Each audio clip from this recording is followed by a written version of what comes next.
All right. Thank you to everybody for being patient, starting a little later than we planned. Tuning into Sci-Fi TV, the viewer's guide to genre television, covering the week of August 9th to August 15th, 2014. That's not exactly what I wanted to play, but that's okay. That sounded very familiar. Hey everybody, welcome back. I'm Brent Barrett. I'm Kevin Batchelder. Wendy's on mute. Sorry. And I'm Wendy Hembrock. Hey, welcome to our first live video stream podcast. We want Maybe to welcome last. everybody who's, and maybe last. We want to welcome everybody who's tuning in.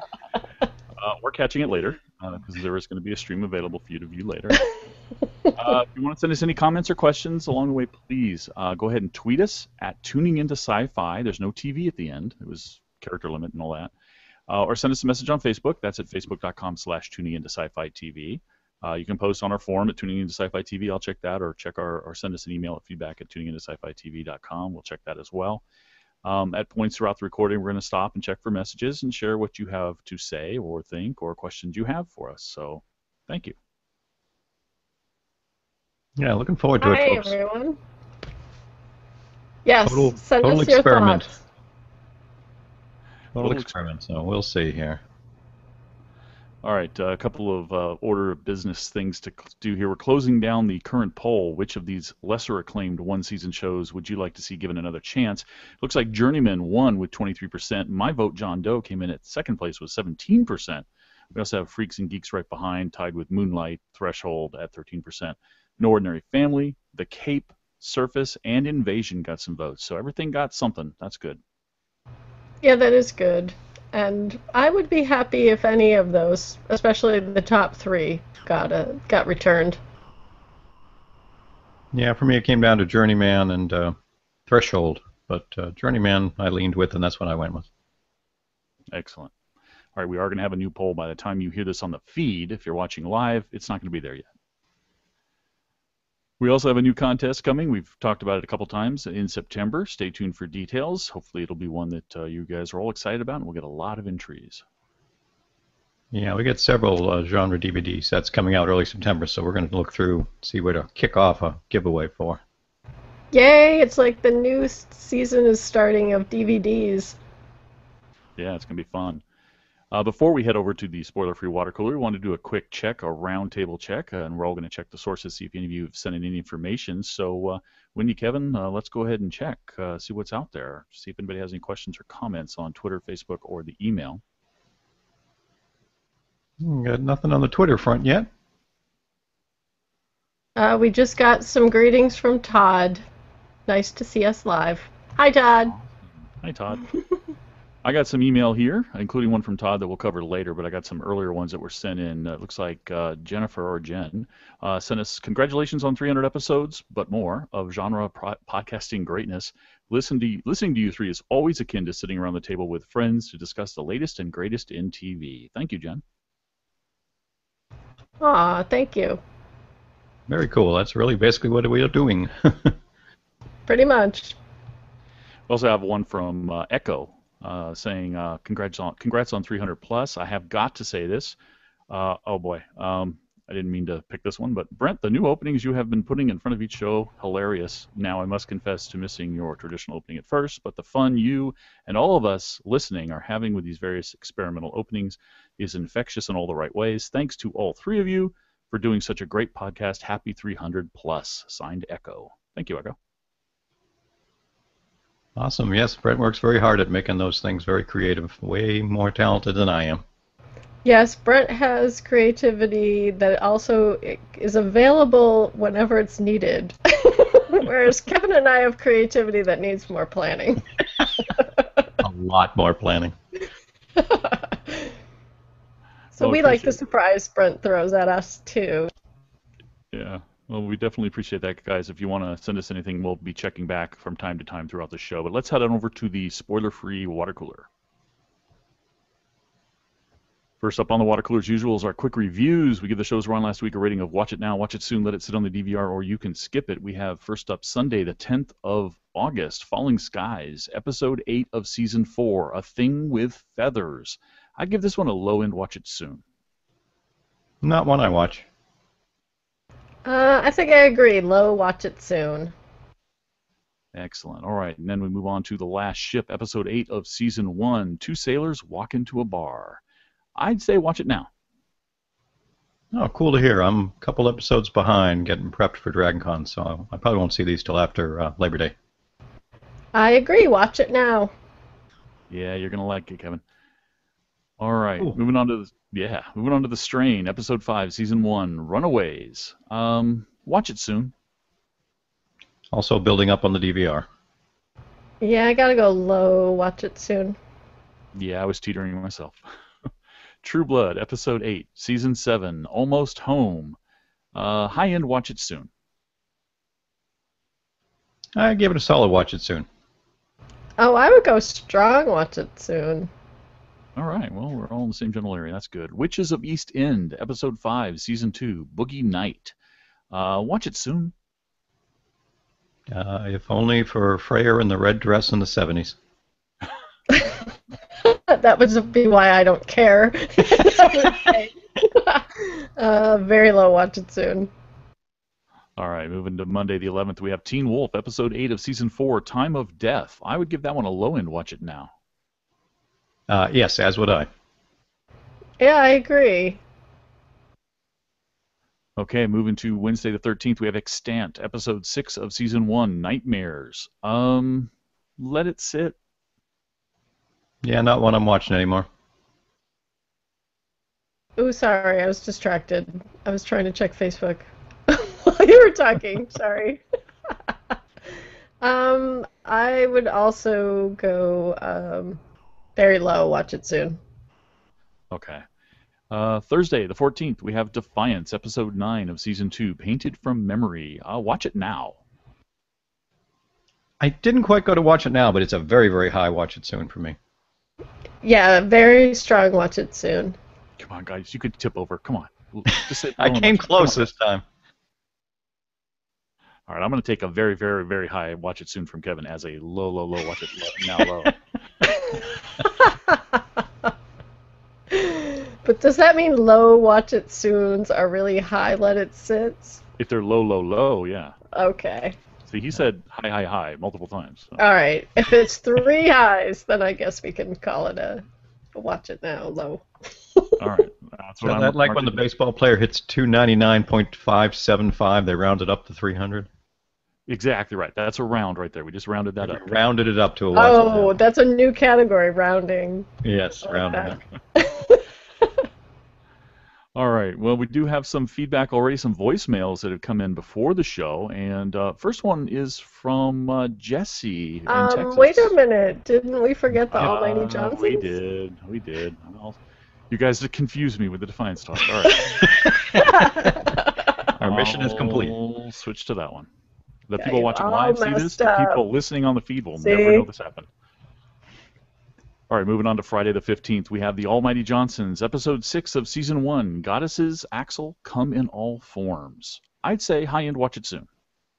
Wasn't as big a fan. Probably a low watch it soon for me. I say hi, watch it soon also. Excellent. See, you're wrong, Kevin. Again. This is news. But I didn't call it a hi, watch it soon. Okay, well, we do have some voicemail that came in before the show. We want to let you guys listen to that. First up is from Jesse in Texas talking about our 300th episode.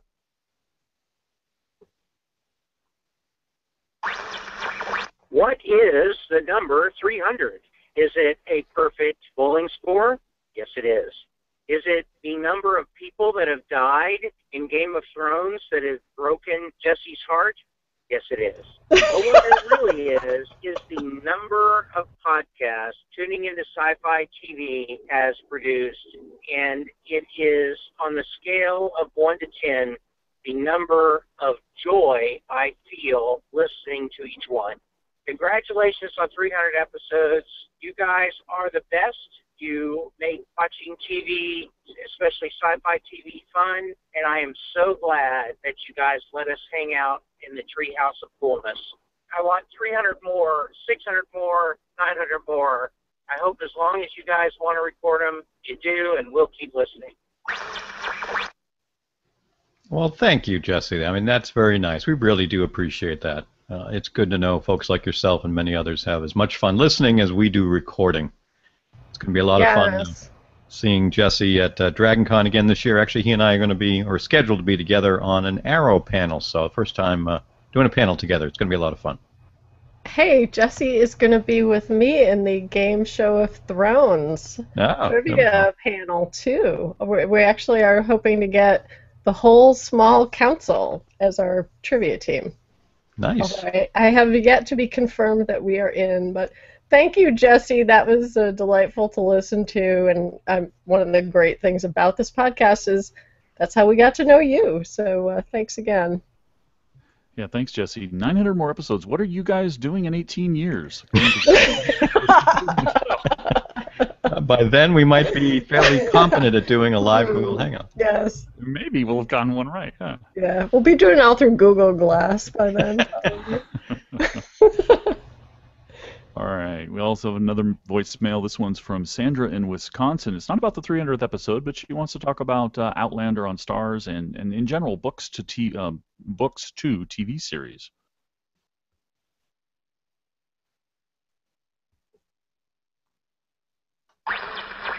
While I'm interested in the Terry Brooks novels, I'm more concerned, or was more concerned, about the Outlander series being brought to the Starz network. I was fortunate I got to catch the first episode early and was pleased. The score was beautiful. The cinematography was gorgeous. The casting, which I was very concerned about, they weren't the picture I'd painted in my head. However, when I watched them in that first episode, they really captured the essence of the characters. The period props and pieces were very historically accurate and interesting. Overall, I have a couple nitpicks, but it was a great first episode. While I was watching it, it occurred to me that I think there is a formula to making a successful change from a genre book series to a genre television series. And the first element is you have to have a network that's hungry to find a niche. The second element is this idea that a person in control of the project, or at least a high position in it, a showrunner, a head writer, producer, has to have, if not a love for the original content, at least a deep appreciation for it. The third element is the idea that the person who developed the original content needs to have some sort of say within the project. They don't have to be the end-all, be-all, or have ultimate say, but they know their fandom. The last element is money. I think when you read a book, it's very easy to make pretty grand visions in your head, but it sometimes doesn't translate to TV without a lot of money behind it to create that visual representation.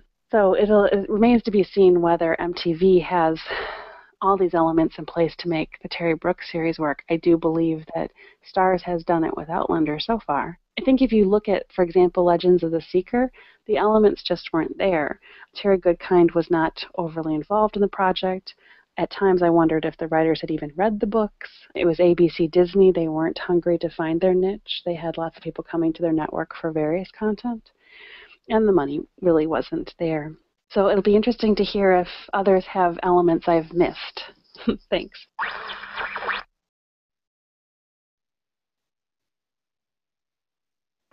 That was really awesome. I was nodding my head, although I don't know if folks actually, if I was really nodding my head, but mentally I was. I totally agree that there has to be that hungry niche that can be part of driving interest beyond people who have read the books, for instance. And I'm kind of thinking of the Veronica Mars Kickstarter, where there was enough hungry Veronica Mars fans, but then also just the fact of that Kickstarter created interest itself. So I totally agree with that, and I definitely agree that you have to have a showrunner that at a minimum respects and appreciates the content, and it's always better if they love it and they know it, for sure. And I also agree about the originator having some level of input. You know, The Walking Dead Kirkman is very heavily involved.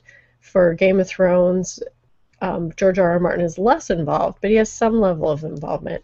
And I think you raise a lot of good points about Legend of the Seeker because although in my case I'm glad they veered from the books because I didn't really like where the books went later, but the tone was so different of the show. I mean, if you were a book reader and watched that show, you would have been like, what did they do? Because the tone was so different.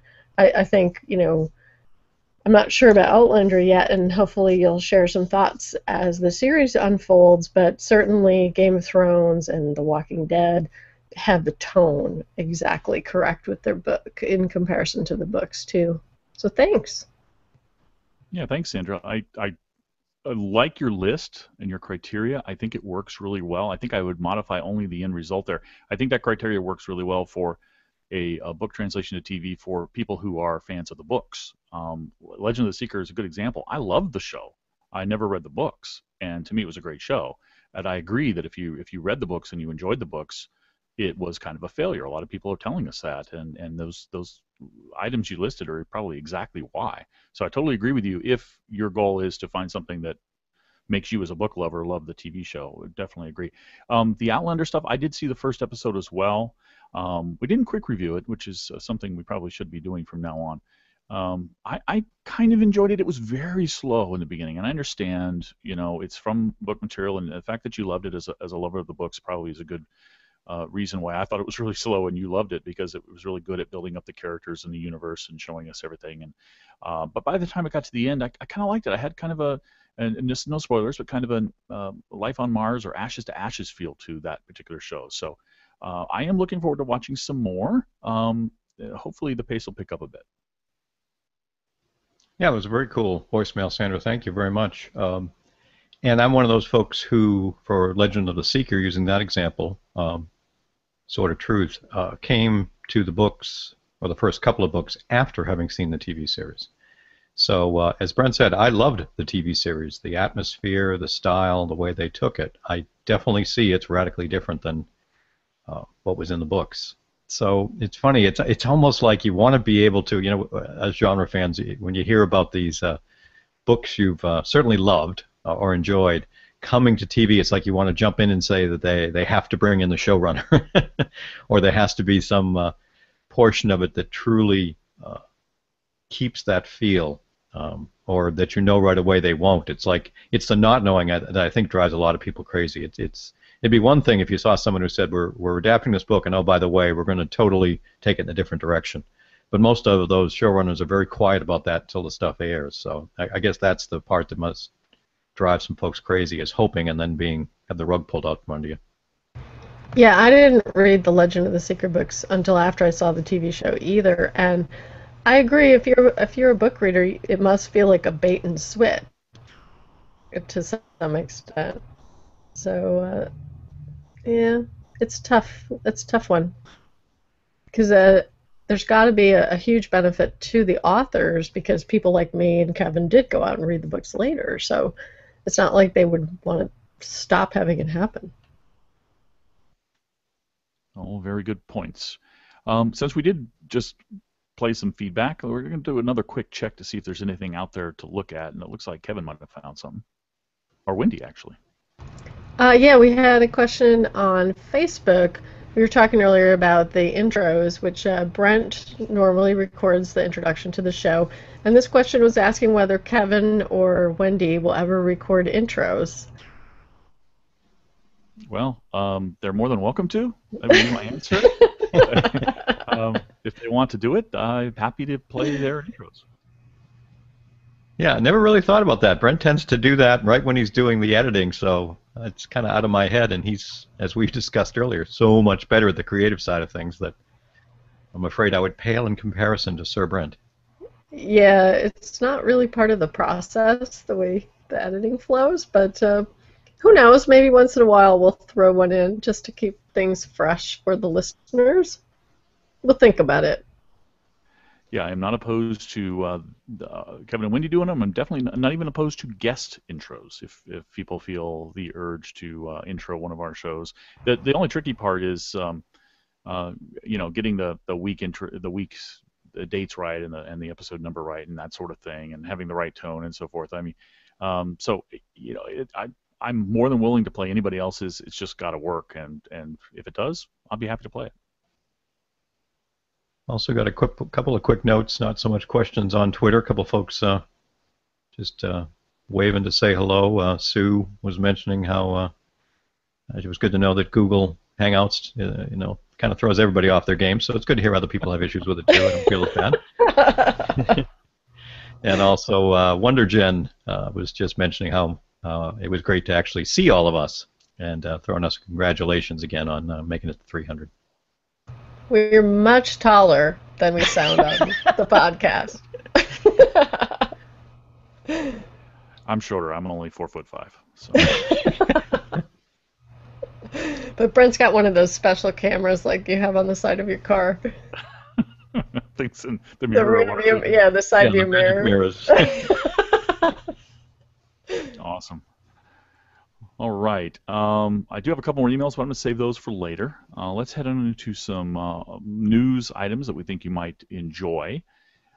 First up, so we have news that The Strain has been renewed. Production on the next season is expected to start in mid-November up in Toronto. It's probably going to premiere next July, season 2. It looks like the ratings are pretty decent for the network. It's about 2 million on average per episode. It was about 3 million, a little more than 3 million for the premiere, but it looks like it's enough for them to renew, so they have done so. Yeah, that's good to see. I'm only a couple episodes in, a couple behind, but I'm still intrigued. So apparently, it seems like, and we'll bring this up in another story shortly, that networks are getting much quicker at renewing these shows after only an episode or two. Apparently, they go into them already knowing they're going to give them at least 2 seasons, unless they totally tank. So they just like to, wait to tease folks and give them another season order to make those folks who are enjoying it maybe a little more likely to stick around. Well, but if you think about it, it's kind of the same amount of episodes as a regular network giving somebody a full season pickup, because these are running about like 10 episodes a season, and normally when a new show comes out on a network it'll be for 13, and then maybe they'll take the back 9 or whatever. So it seems kind of the same in some ways, and I think it's actually really smart because it gives people confidence who are behind that there's a reason to catch up. Yeah, I wonder if Kevin, to your comment about knowing they're ahead of time they're going to go in for 2 seasons, that what they're really doing is they have a hunch they're going to go for 2, and they just wait to see what happens at the premiere. And if enough people are interested in the show to watch it at its pilot, they go, okay, that's good, let's do it. Let's push the button. Let's hit the green light on the next season. So, and I agree with you, Wendy. It's good and bad. I mean, getting instant renewals when a show may have a lot of hype, so a lot of people view in, and then it kind of peters out and becomes not a great show. Bad move, but it's also good for us if a show has that kind of buzz. It gives us a chance to let the show develop, which is good. Yeah, and it can work out the kinks, and people don't have to, because a lot of times, I'm trying to remember, we got some feedback, I think it was about The Last Ship, where some folks commented where they kind of jumped out after 2 or 3 episodes, and this is a show that to me keeps getting better every week, and knowing that it's renewed also gives me some idea that, okay, it's just going to keep sort of ironing out the bugs and has somewhere to go. Agents of S.H.I.E.L.D. Wendy. Exactly. All right. Well, Kevin, you've got some news about a show we just talked about in voicemail, Outlander. Yes, a show we talked about a little earlier from the voicemail, and also this previous story, same idea. And that is that Outlander's already been renewed for a 2nd season. Less than a week after its first episode, but its first episode was very highly rated. So they've announced, Starz has it, is coming back for the season 2, and that the 2nd season will be 13 episodes and will be based on the 2nd book in the series. So for those folks who are fans, I'm sure that's great news. Yeah, I'm sure it is, especially if we're assuming that you get a book a season roughly. I think she's got like 7 or 8 books. So this could just be the beginning of something big. 13 episodes isn't that big, so my fears of pacing aren't exploding in my face right now. But if we got an renewal order for 22 episodes, I'd be worried. Okay, moving on. Wendy, you've got a teaser for something that we all love around here. Yes, Community coming to Yahoo now has a season 6 teaser trailer, and if you're a Community watcher, I think you'll get a lot of grins out of this. There's no new material. It's sort of a recap of highlights across the prior seasons, but it also does tie into sort of the meta story of Community across the seasons, of some of the standout episodes. I thought it was very interesting the way they handled season 4 that was not written by Dan Harmon, and then the tie-in directly to Yahoo. So I thought this was a lot of fun, and to me it hit the right tone. It hit the Community tone that I'm expecting when this thing shows up on Yahoo also. Yeah, I think it was pretty fun, and you're right. Not a lot of no new footage, but I think the editing was really well done. I mean, it cleverly kind of told a story using clips and lines and things that you would swear were recorded just for this promo or just for the Yahoo thing, especially at one point where Jeff is saying Yahoo, which is pretty cool. Yeah, as you said, it's nothing new, but it's nice to see Yahoo already putting out its own teaser and letting us all kind of get excited, knowing we're still several months away. So it's just, I mean, we all heard the news. We knew this was going to happen, but to me, this was kind of like the first official, yes, it's going to happen thing. So that's where it was fun to see. Yeah, it did feel like it was finally really starting. And I gotta wonder how many people had to scour through all that audio to find the stuff that they put into that. Yeah, I'm sure somebody had a lot of fun doing that. That's what interns are for, right? There you go. They probably have some advanced program that has all that audio cataloged and everything in the computer age, you know? Speaking of which, we have openings for interns. No, I'm just kidding. I've got a link to a new promo for Haven. I was really excited when this came down the feed, and I'm jazzed. I mean, there's scenes from the new season in here. I don't want to get spoilery if you haven't seen the last season, but where it left off is where it's continuing, and it looks.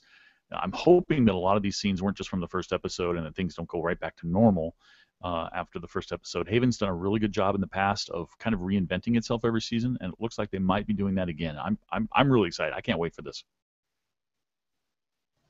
Yeah, this is a show that really turned the corner and became much more of a must-see kind of show usually, and it's nice to see we're getting it ahead of some of the fall shows, which I kind of like. I can get into it before we get a lot of shows exploding on the viewing calendar, and the promo just reminded me. I'm hoping that since they got that quote final big extended season, I mean I think they're going to break it in half. We get to go epic, I hope.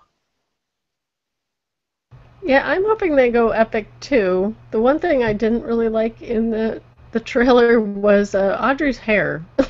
Her hair color looks wrong to me, but otherwise everything else looked good. Her hair color changes all the time, though. Yeah, I know, but she normally has blondish hair, and it just looked like a weird color. You said epic, Kevin. This just in. That was from the first episode. Starting with episode 2, that becomes a space-based science fiction show. That barn has been floating out there. Maybe it's coming back. Maybe it's there. We go. The all barn goes galactic. SGU fans will be happy. All right. Kevin, you've got some news about a new show being ordered with Eddie Izzard? Well, yeah, this is a show we've talked about a little bit. Powers. There was it was coming before with a different network, but now this is the one that's actually being done by Sony's PlayStation network. Definitely a genre show, but it's that, as you mentioned, the big bit this week was the announcement that Eddie Izzard and also Noah Taylor have joined the show. So, getting some more real high profile with those particular guys coming in. Now, this is the one based on a graphic novel. For those of you who might not are not aware, the description is that it follows two homicide detectives who are assigned to solving cases involving people with superhuman abilities known as powers. So, yeah, seeing Eddie in here was quite the nice eyebrow raiser for me. Yeah, when I saw this, I was thrilled. Although I do want to see him on Hannibal again, maybe in flashbacks. So, uh, I think he's great. He's great in genre because he's a kind of a bigger than life sort of person. So he can just bring a ton to these kind of roles. I'm still waiting to see when we're going to be able to watch this show away from PlayStation. Now, my son does have a PlayStation 3, so maybe I'll be able to watch it there if I have to. But it'd be nice to see if we can catch it on, Netflix or Hulu or something as well. But Eddie Izzard, great. I just love that guy. I love his comedy. I love his drama. I love his acting. He's just a wonderful man. So looking forward to that. Okay, and moving on, Wendy, you've got some Sleepy Hollow news. Yeah, a little bit. First, we've got some casting news, and I'm going to talk about the character that someone's going to play. So if you don't want to know, jump ahead. But we've talked in the past about how Ichabod, sorry, how Ichabod is going to have some love interest from the past appearing, but now we've learned that the mother, who is deceased, of Abby and Jenny is going to be shown in probably flashbacks. She's going to be played by Ingenue Ellis, who I have never heard of, but she'll be playing their mother, whose name is Laurie Mills. And folks might have seen her in a miniseries called Book of Negroes, which I have not seen. But it doesn't say which episode she'll be in, but hopefully she'll come back in more than one. Did you want to talk about the video as well, or do that? I do, sorry. The other thing that we'll share in a link in the show notes is sort of the summary of the entire season in about 6 minutes with all the key highlights of the plot and story and characters. So if you don't have time to mainline all of Sleepy Hollow Season 1, just watch this and jump into Season 2. Yeah, that video is released by Fox on their YouTube channel. Does a really good job. As Wendy said, if for some reason you haven't seen Season 1, why not? And you don't want to, why not? You can definitely check this out and get up to speed. And if you have seen Season 1, you just want a refresher, maybe you don't have it on DVD or Blu-ray or something, this is really good for that too. The casting news, awesome. More characters, the better. Although not too many, of course. But this is another show that was a surprise hit. I got excited about it when I saw the promos before it aired, and turned out that it was a pretty good show. So I'm on board and really excited for Season 2. Yeah, it's nice to see from the casting side, not so much the individual, but just that they're going to be going deeper into some of the backstory for the two sisters, which is great. I mean, this is really the show that developed, from for me, barely paying attention and probably not going to watch it, to one of the ones I really loved last season. And I'll talk a little more in this week's last call, because I have been doing a full rewatch this summer in prep for a DragonCon panel that I'll be moderating. So it was kind of funny to see the recap in 6 minutes, because I'm like, geez, I just watched all 13 episodes and they covered it all in, well, not all, but close to it in 6 minutes. Why did I bother? Yeah, man. You could have just read the wiki or something too, Ken. No, I know. I'm being the moderator. I wanted to be sure I kind of saw it with a fresh set of eyes. That's why I want to talk about it. Yeah, and you have to experience the emotion of the moments too. It's not just the dry plot things. But they did do an excellent job, really, of hitting it in 6 minutes. They sure did. Hey, Wendy, can we move that down to where we're going to check for feedback again, and we can keep going with the articles? Absolutely, yes. Okay. I'm going to resume us here. All right, and speaking of casting news, I've got some casting news for the new show Westworld. And again, if you're sensitive to casting news, go ahead and skip forward a bit.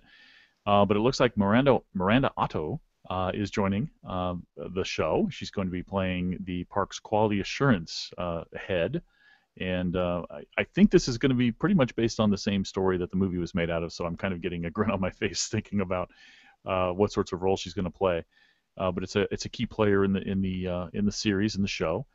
And you might remember her, of course, from Lord of the Rings movies, is a big one. And her father actually appeared on Farscape, an episode of Farscape, which I thought was really cool as well. This show is produced by J.J. Abrams, and remember that there's a lot of actors on here, high-profile actors that have signed on for this show. Anthony Hopkins, Ed Harris, Evan Rachel Wood, James Marsden, a whole bunch of people. And it looks like, if my guess is right about this show, guys, I think it's going to be more of an anthology kind of, not an anthology. I mean, it'll have an overall story, but it's going to have more like Fantasy Island, where we're going to have people coming in.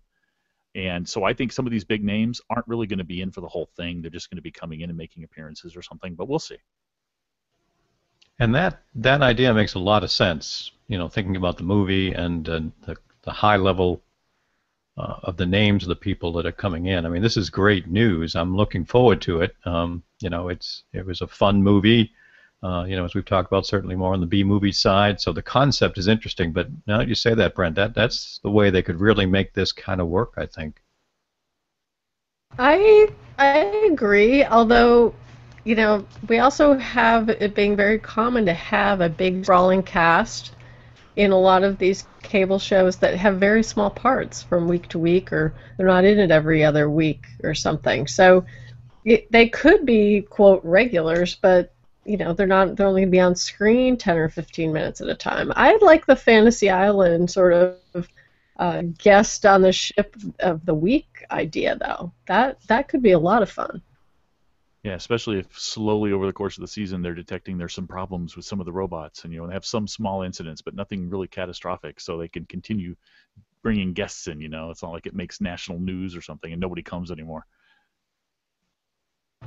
Yeah, plus you could start it out with the people who come in are unreliable. So, they go missing or some mishap happens and it's not obvious that it's a crazy robot killer, Right, yeah, good idea.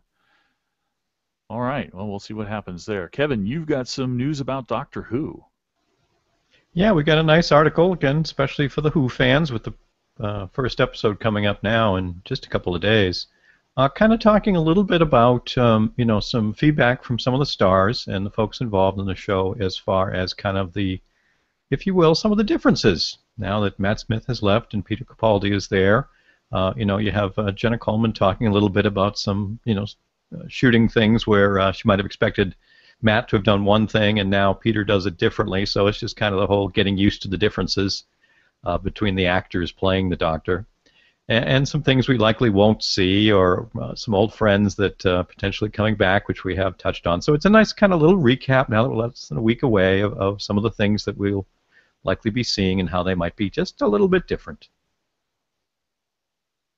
Yeah, we've talked about this and the idea that, he's an older actor. He's going to be sort of a little bit more, call him old school Doctor Who, which I think would be awesome. So this kind of corroborated those suspicions to me.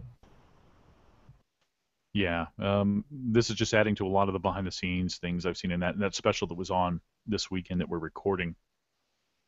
Talked a bit about this sort of thing as well, the differences between the Peter Capaldi and the companions, and how Jenna Louise Coleman's going to be reacting to him and so forth. But yeah, it adds to that whole thing. And Wendy, that's funny you mentioned that, because we talked about that before. The kind of going back to the old school Doctor Who. What's funny to me is there are so many people out there who've only seen the new Doctor Who, and to them, if Peter Capaldi does a really good kind of callback for us who've seen the old stuff, and we're like, yeah, that's kind of what we liked about the mysteriousness and the darkness of the old Doctor and crankiness of the old Doctor, they might think, oh wow, he's so brilliant, he's doing something so brand new, and it might very well, never before seen. It might very well be, but I mean, it's going to be something even newer to them. Let's put it that way. Yeah, I agree. All right, and to round out our list of news items, Wendy, you've got something to do with online ratings.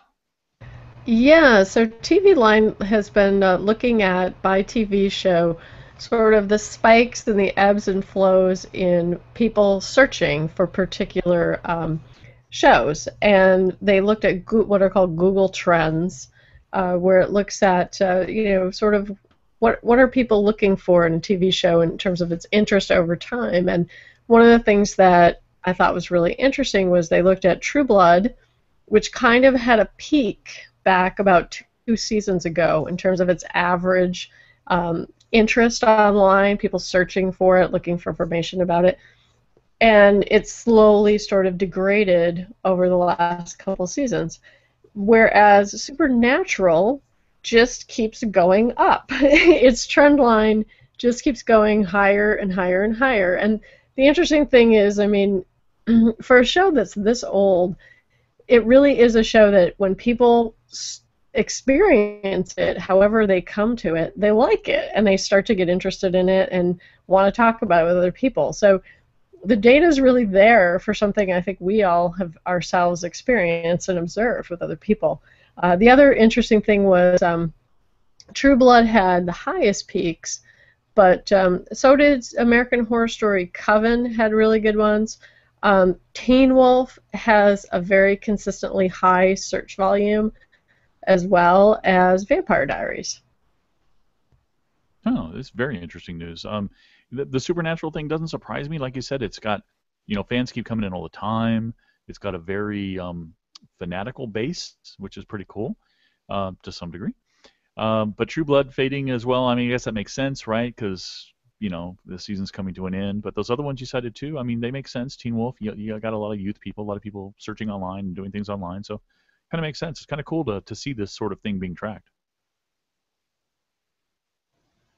Yeah, it is. I mean, some of those certainly make sense being younger. They skew younger on their viewing audience, so that's very interactive there. Certainly Vampire Diaries, Teen Wolf kind of come to mind. And I can see the True Blood fading again. As much as I enjoy the show, let's face it, it's not been at its best story-wise the last couple of years. But, boy, Supernatural just in many ways just doesn't fit in a lot of these things, as that show just continues to be the juggernaut and also continues to get a lot of people talking about it. I saw a couple of other people that I know, I wouldn't call them close friends, but people I follow on Facebook mentioning that they're like starting their Supernatural watch after all these years and stuff. So it's still bringing them in. Yeah, I mean, you get hooked once you start watching it. I have a lot of friends who kind of were like, oh, you watch Supernatural? Like, oh, you poor thing. Like, you must really have nothing to do in your life. And then they're like, they sort of tell me with sort of a guilty, oh, I've been watching Supernatural on TNT, and it's really good. It's like, yeah, because, I don't watch good TV. I just watch any random old thing. So, yeah, I'm it's just fun, really though. bored. Yeah. Yeah, I don't have any time. I have so much time. I can watch Supernatural. Supernatural, the theme song could be that, the show that never ends. All right, before we go to the Tuner Minute, which we usually do to close out the water cooler, we want to make one more round of the different inlets and see if we have any comments, questions, and so forth. Let's go around the tables. Wendy, what do you have? We have greetings from Ronnie out in, I think she's in Las Vegas. And she's also looking forward to coming to Dragon Con and getting to see Kevin again, and hopefully meeting me as well. She already met Kevin and took a picture, so I'm expecting to get a picture this time. Hopefully with all three of us. Kevin, you have anything? Nothing new on Twitter, but yeah, it's going to be great to see Ronnie again. We're going to have a lot of fun at Dragon Con, so by all means, it's going to be super to see everybody. All right. I do have an email I want to share. Todd, if you're in the wings, I'm holding on to your email till the next segment. It's got a lot of good questions in there, but this one's from Kathy, and she's saying, hello, Brent, Kevin, Wendy. Since you're celebrating 300 episodes of TIS, I'd like to thank all of you for the great show. I cannot remember how many great shows I've watched after hearing you discuss them. My favorites are Chuck and Orphan Black, but of those shows, both of those shows became something my daughter and I share an interest in and became bonding times for us since we ram heads quite a bit of the time and don't share too many other interests. This is very special to me. I also get to keep informed on shows I don't watch, but many others do, such as Game of Thrones, which is too violent for her. This keeps me from being totally out of the loop when others talk about them. I enjoy spoilers, so I listen when whether I've watched or not. And while I may not always share your opinions, I always enjoy hearing them. Thanks to you, I am now giving Teen Wolf a try, and I'm liking it. Congratulations. The amount of work you do with all of the different podcasts is amazing. I listen to all of them while I work. I clean houses, and the podcasts make my day great. I also appreciate all the links you give and the comm news and interviews. So thanks again, and I'll listen as long as you see fit to podcast. Signed, Kathy. Thank you, Kathy. Yeah, that is awesome. Thank you very much, Kathy. We appreciate that. I mean, there's other podcasts, that I listen to, similar in nature, that you really, it's nice when you can create a community. Just be yourself, have some fun as friends, and share some info that folks appreciate. So I'm very, very glad to hear that. Thank you. Yeah, that was so nice to read that, shows that we like, you've been able to enjoy with your daughter too, and also just to, make your days go by faster and keep things interesting. So thank you so much. That is really satisfying to hear that the show makes a difference for people that way. Yeah, I don't have many shows that my daughters will even watch, so it was kind of cool when I could my oldest one to Orphan Black. Try some more anime, Kev. Let's not go too far here. We're taking that one slow and steady. Okay. Baby steps. Baby steps. Baby steps. All right, well, we do have a tuner minute to win the water cooler. This one recorded by Wendy, and it's entitled Bring It Back. I'm going to play this one raw, folks. I will edit it for the release later.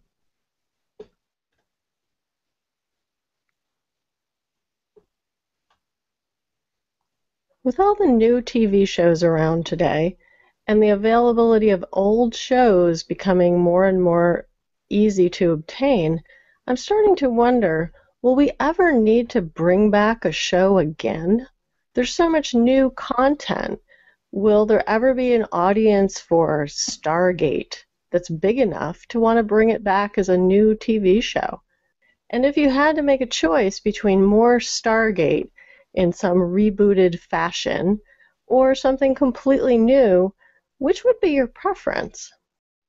So, listeners, I'm wondering, should we bring anything back again? I'm Wendy Hembrock. Let me speak for everybody out there. Firefly, that'll be the first one that comes to mind. But more seriously to your question, I'm torn. Bring back. It depends on what you mean by bring back. Now, let's look at Battlestar Galactica. Good example, right? Had a run for a couple of years on network TV, and then another year of a show called Galactic 1980 that we'd rather forget, although for a couple of little gems in there. And then it was brought back for a retelling of the story, not just bringing the show back, but a total revamping and retelling of the story. And I think it produced clearly a better critical success. I think a better popular success, frankly. I don't know if it it played on a lot of the same elements that became part of the culture from the original show. So that's an example of where, yeah, it seemed to pay off bringing it back, if that's what you mean by bringing it back. Now, if you mean let's bring Firefly back with all, well, not all, but as many of the stars as we can, and have the same story just continue on a few years later, everybody's a little older sort of thing. I don't know. I don't know if it would still work in the time. I'd like to think it would, but there are a lot of cases where bringing a show back that ended because people just weren't interested in the story or the characters anymore, or just weren't, period, ever interested in them. I don't know that would be a wise thing to do. Firefly might be the weird example where it would definitely work no matter what you do. So it's an interesting question, Wendy. I mean, sometimes it works, and sometimes I don't think I want it to work.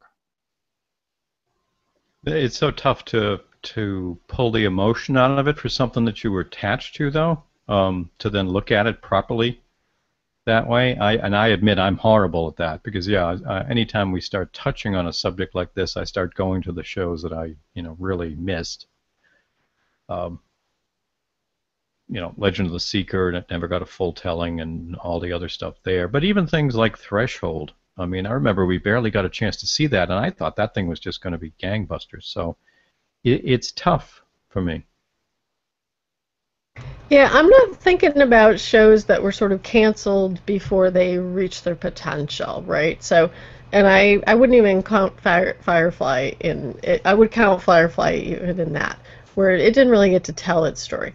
I was thinking more about Babylon 5 or Farscape or Star Trek: The Next Generation universe, or any of those universes, Voyager, Deep Space Nine, any of those aspects, or like a Buffy the Vampire Slayer, where it existed and I just miss that universe. I miss the characters, but I miss the universe, and I'm asking that because I was thinking about these shows that have been gone for a while and whether there becomes a point at which a show is so old people don't go back and watch it. Like Quantum Leap is another one, where to me you could bring back Quantum Leap. It could be a Sam still, right? It's not played by the actor who played in the original, but it could be some variation of it or whatever. So that was what I was questioning, was whether or not there's sort of a point beyond which something so old, there is no more demand for it from the original audience, but there's enough demand for revisiting the universe for somebody to try it again in a different way, sort of like what Ron Moore did with BSG. Yeah, I mean, if you define it that way, I think I agree with you there. I think there are examples and cases where bringing a show back, like Babylon 5 is an example, bringing it back but revisiting it, starting again from scratch and retelling the story, I think might work.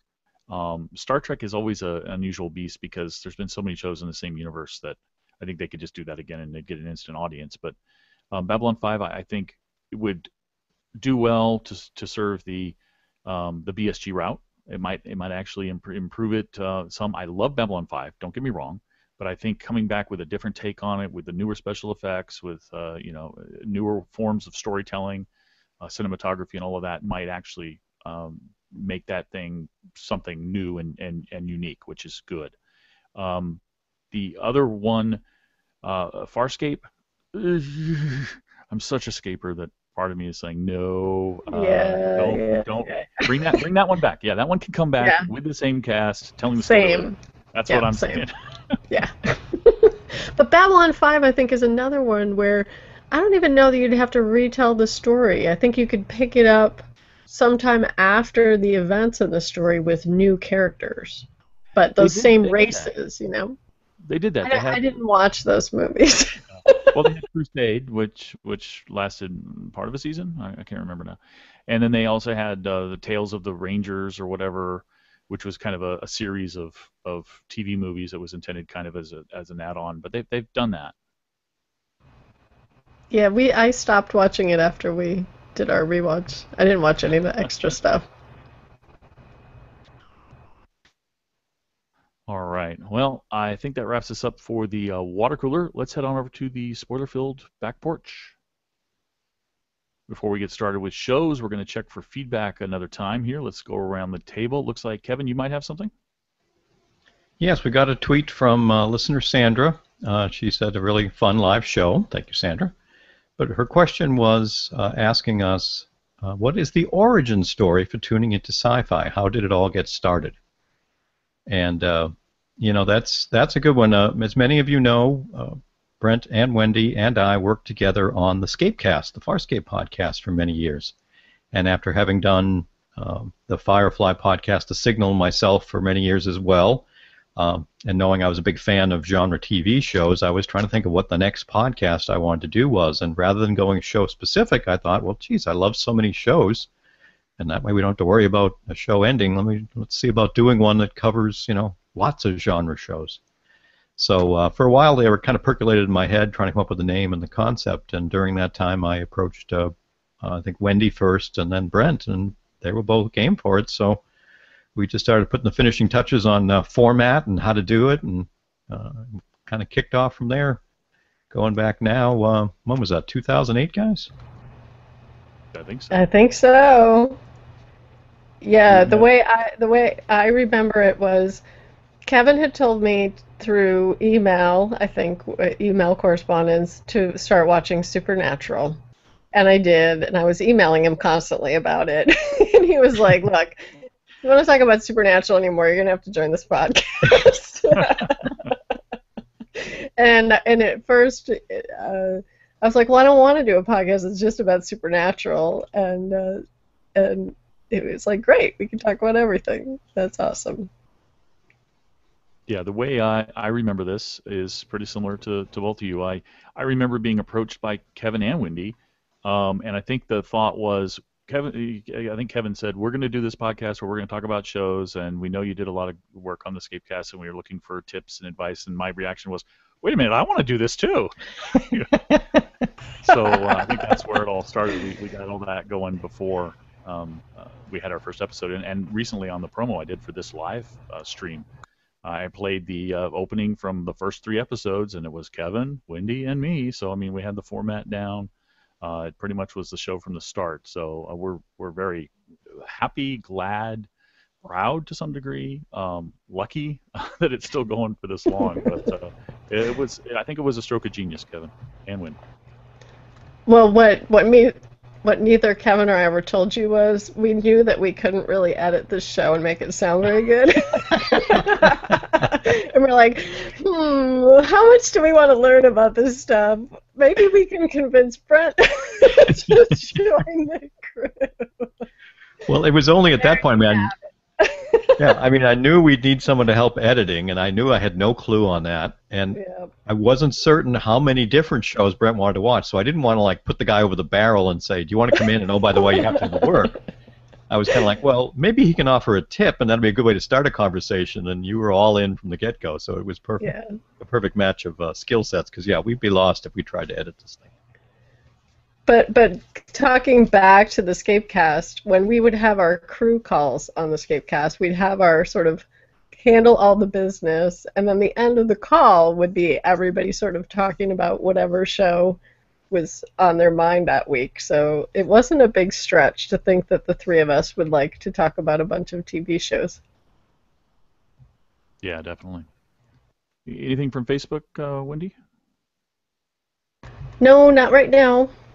Okay, I do have that that Todd Willard email. Now, Todd, I saw you send in another email saying that you sent us in a long list and some of them may not be appropriate. That's fine. I'm gonna run through some questions now, hit some more later. But Todd, first of all, says, hi guys, congratulations on making it past 300 shows, and he's got some questions for us in kind of the same vein. Let's hit the ones that were in kind of the same vein of the one we just did about the show itself. First question he asks is, what is your favorite part of making the show, and is there any bad part of making the show? Let's go Kevin, Wendy, Brent, and start with Kevin.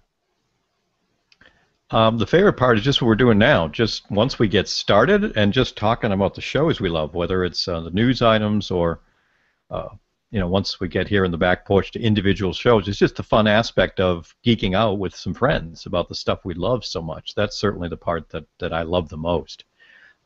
The other side, what might be the hardest or might be the closest to work, is the fact that, as you folks know, this is an every week commitment.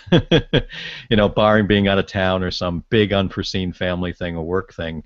If you think about it, so we always know we've got to set aside a few hours on Saturday or Sunday to sit down and do it. So it does mean paying close attention when we're watching shows and keeping an eye out on the news feeds. I mean, it's stuff we all do love to do, I think, and would do even if we weren't doing the podcast, or I certainly would. But it's that aspect of consistency to be finding them, putting them into a document, confirming some of these things are actually not just a rumor. So there is a good amount of time that goes into that, and while I somewhat enjoy it, it still has to be a good amount of time every week building up to when we record. So, as much as we like to say it's just fun, there is a good amount of structured time that has to be put in if we're going to keep this thing as sharp as we try to. Yeah, before I was doing this podcast, I never wrote notes while I watched television before, but I do now, although I do a lot less. In the beginning, I used to do a lot of homework. Now I kind of just go with the things I remember are probably the things that are going to be the most fun to talk about. And as Kevin said, it is actually when we're talking, because that's when all the spontaneous fun comes out and you get to hear totally different perspectives on what you all watch is the same thing. So that's the great part. And as Kevin said, it can get a little tricky to schedule. And the one thing that I don't like doing all that much is trying to come up with 200 minutes at the last minute. So mine are usually not that good. But that's probably one of the only little stressful parts, and then also the occasional technical difficulty that happens, like when my file doesn't upload and I leave home for a week and I have no way to upload the file because my computer's at home, or when I have the internal mic on for too long, or those kind of things, because I know that just creates a huge problem for Brent. And, he spends the most time on the show because he edits the show after we record it. And so that's the other place where, it's really, you really try to be consistent with those kinds of things so that, Brent's not waiting for files or having to deal with those kind of problems. I think my most favorite part of making the show is a two-part answer. The first part is I agree with Kevin and Wendy. It's actually being here and talking to these guys and having a lot of fun doing it. There's a lot of fun before and after. Sometimes you don't get to hear, sometimes you do. Sometimes they make the bloopers and things. The other part of that is really favorite about making the show is actually, seeing your response, listeners. Seeing your email feedback, your voicemail feedback, seeing you on the forums. I love, and Todd, you sending these questions. Oh, your posts on all the shows, just really fun to read. Don't always get a chance to respond to all of them in great depth, but really appreciate that. Same for everybody who responds to us and talks about what we're talking about. That's really great. Bad part of making the show, Wendy kind of hinted at it. The only bad part to me is the technical glitches. I mean, occasionally we'll be missing a file or something. We have to go to a backup. Thankfully, at some point, I don't know, around show 100 something, I started recording a backup of all of our sessions so that we have a lower quality backup. And we've occasionally, in fact, I think it was probably the last time we did this was about 6 weeks ago or something, released the backup as the show. And the good news is people have told me, Kevin and Wendy, when they've heard it, they're like, I didn't even realize that was the backup. Or I've had to splice in a backup back porch and a main water cooler, and the transition, hopefully is good enough that people don't really notice. But those are the only things that are bad for me, is when we run into these technical issues that just add a little bit more time for me to have to do this. Yeah, and I remember on one occasion, it's going way back, when I was using a different computer that was nowhere near as reliable, we lost my file. I lost my file, and we didn't have the backup yet. And I literally had to take and listen to Brent and Wendy's recording. Oh, I remember that. And then try to, pause and jump in when it was my time to speak. Remember what I had said. Keep it within that time length before you two So, I mean, that one was a challenge, but it was all my own causing. But I remember doing it, and at the time thinking, wow, that actually came off a lot better than anyone will ever know until this point in time, folks. So there you go. Yep, that was our first dubbed lip sync show. So one more question from Todd here. He asks all of us, what has surprised you most about doing the podcast, Kevin? Surprised me the most, and it's somewhat what you touched on earlier, is, as you know, many of you, Todd, and many of you that have sent in feedback, a lot of folks are interactive and like to get involved in, whether it's Twitter, email, or whatever, forums. Wonderful. But that's only a small percentage of our listeners, and that's fine. Not a lot of people have the time or the type to get interactive. But there are still hundreds and hundreds of you that listen and enjoy it, which is wonderful by the fact you keep coming back. So as you folks know, Dragon Con's, my big thing every year, and some other cons.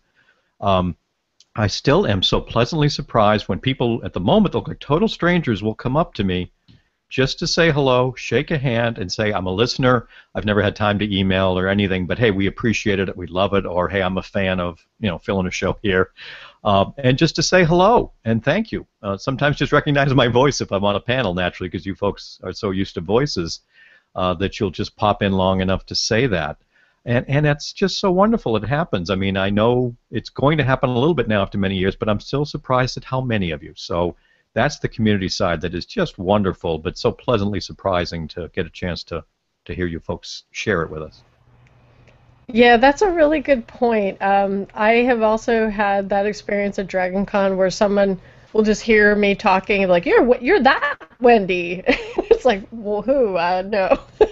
But so that's awesome. I also just like reading the forum interaction between people and the comments that people have about stuff, and I'm constantly surprised at people who like to listen to our show when we're talking about shows they don't watch. That still really intrigues me, and it makes me smile when I think about it, because for whatever reason, whatever we're talking about it's like eavesdropping on a train where you're overhearing someone else's conversation about something else. And it's like, it's interesting enough. It's not the mundane stuff that people still want to listen. And, you know, we were talking earlier about the listener who was persuaded to watch Teen Wolf with her daughter, or Orphan Black with her daughter. And that's cool. So that's the stuff that is a really pleasant surprise to me. I'm still waiting for somebody to get really ranty at us about a show that we recommend. That we don't have that either. So that's really cool too. Is our listeners are nice. That's another great surprise and very heartening to know. Yeah, I'm going to ditto that one. I'm pleasantly surprised that we have had a great listener base who are very positive and supportive of others in the community, as well as the show that we're doing. The biggest surprise, though, for me, and this might come as a surprise to you guys, a biggest surprise for me is that we're still doing this show. And that doesn't mean that I don't think any of us have any lack of interest in doing the show or desire.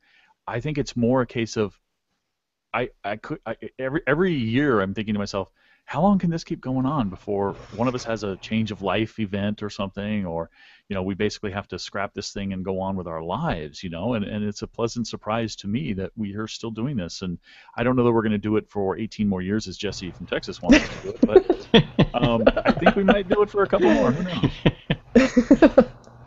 Yeah, it is. There are weeks where when you get into a rhythm, and sometimes with my work schedule it gets a little crazy, as does Wendy's. All of us do, but where, you know, I might have to take a week off. I just literally will say, you know, I just can't this weekend. And there's that little bit of like being on vacation where, oh, I didn't have to record this weekend. That was cool, you know, as far as setting aside the time. But by Monday or Tuesday, I'm like, damn, I haven't talked to Brent and Wendy. This happened on that show, and I haven't, you know, had the feedback from many of our listeners. And I got to say, it's addicting, folks, at this point. I really want to hear what other people think about these shows. That's why I love so many panels that I do at DragonCon, is I want the interaction with people. You all, by doing this podcast, got me very, very much addicted to that community experience.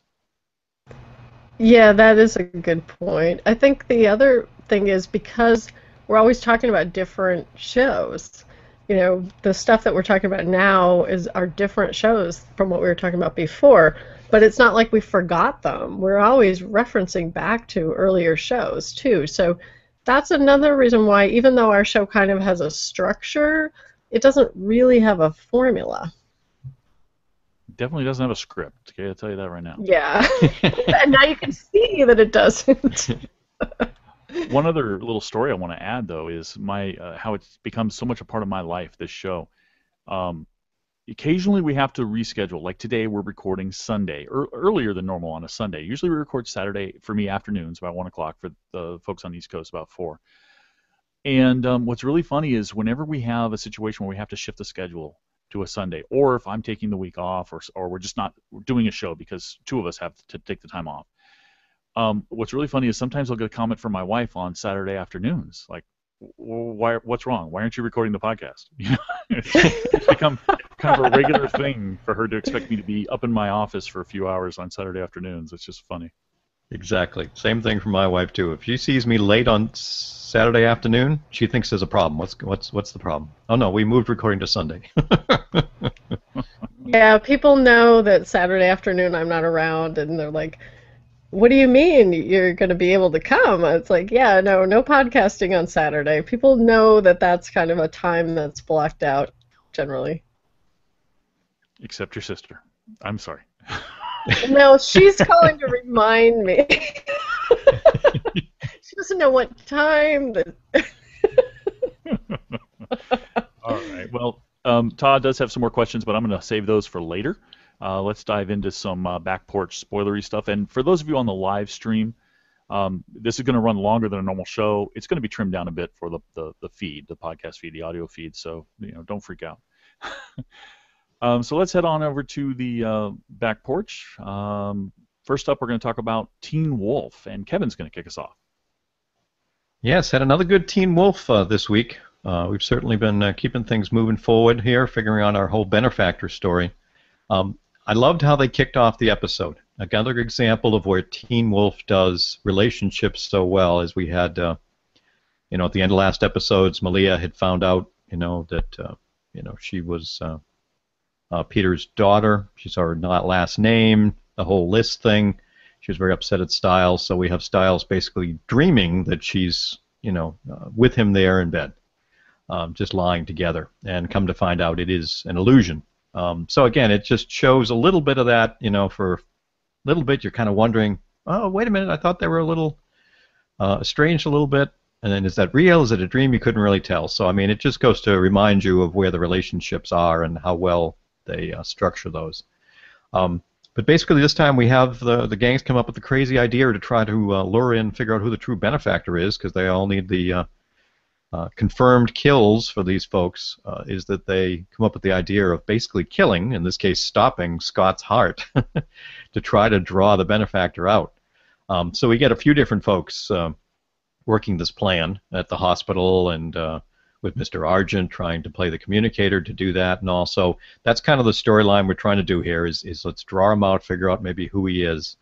We have some other fun stuff moving around with some of the characters again. We've got Derek and I think her name's Braden spending some time together and eventually some more intimate time together. But we do realize that at this point Derek is not healing any of his wounds quickly. He basically appears to have lost most, if not all, of his powers. So what's that going to mean going forward there? We're kind of setting up and reminded that's part of something we need to worry about. Malia does go to actually see Peter about all this, and that she's stressing how she just really wants to know who her mother is. That's the part she's trying to figure out. Naturally Peter's got his whole master plan, being the manipulator that he is, so that's kind of playing there. We had some good stuff too with Lydia and her mom. They were out at, I guess it's called their boathouse.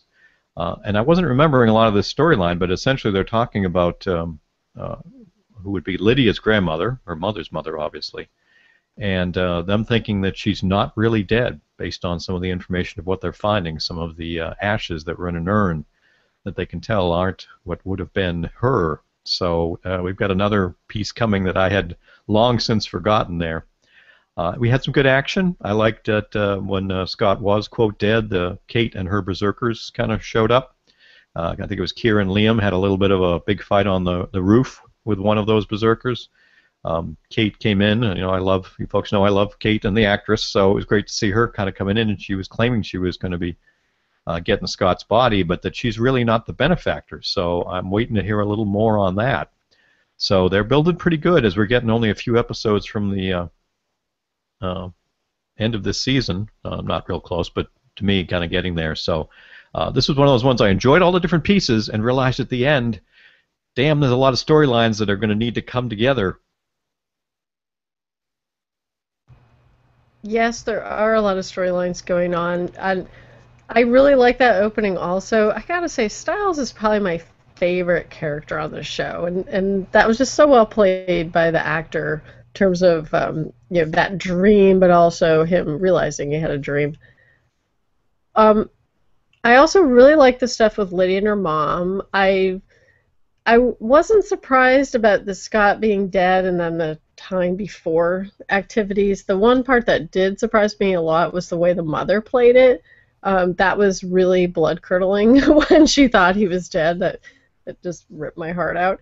I also really liked the stuff with Peter and Malia, because even though Scott and Styles tend to think that she's naive because she has been sort of living off in the middle of nowhere, she's not. She understands. She can go up against Peter, I think. She doesn't trust him. So I like that, and I will be curious if they have sort of an uneasy alliance going to look for her mother, because they both have something at stake there. So that's promising, and I really like the end with the Lydia mom stuff at the boathouse, and the idea that her grandmother was at that insane asylum too, and she was writing in that same code that Lydia broke before. Who knows, maybe she's the benefactor or somehow involved in this whole overall story.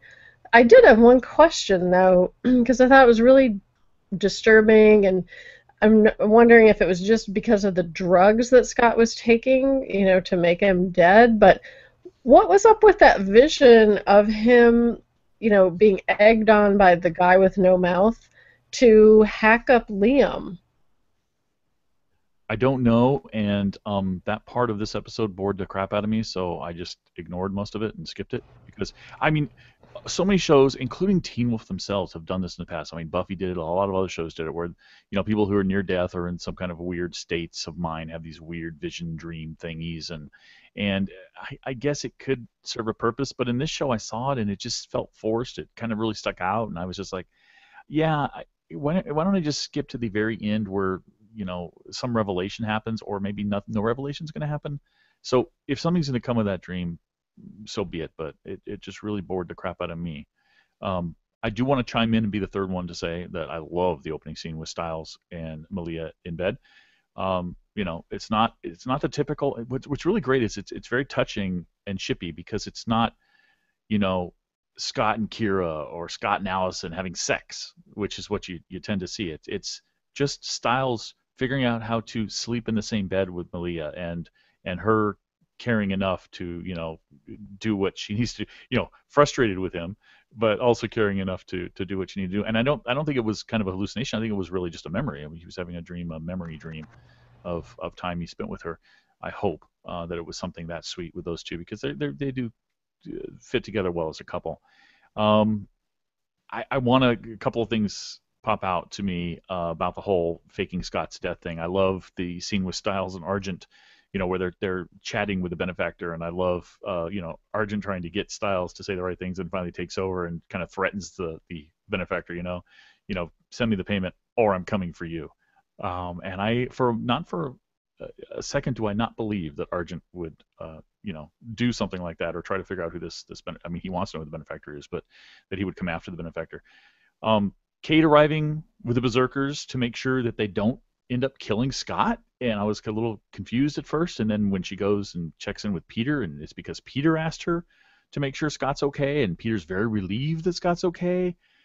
I'm a little concerned and confused about why Peter is so into Scott being okay. Probably has something to do with him being the true alpha or whatever the heck he is in relation to Peter's plans for power.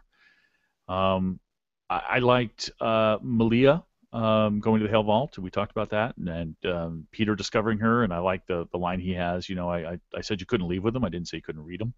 The adoption records, the adoption notes, and the fact that he had found a woman who was called the Desert Wolf that Malia recognizes as another name for coyotes, and also that I'm also really glad, really happy that Malia and Styles spoke at the end, and I did not get the impression that she was mad at him.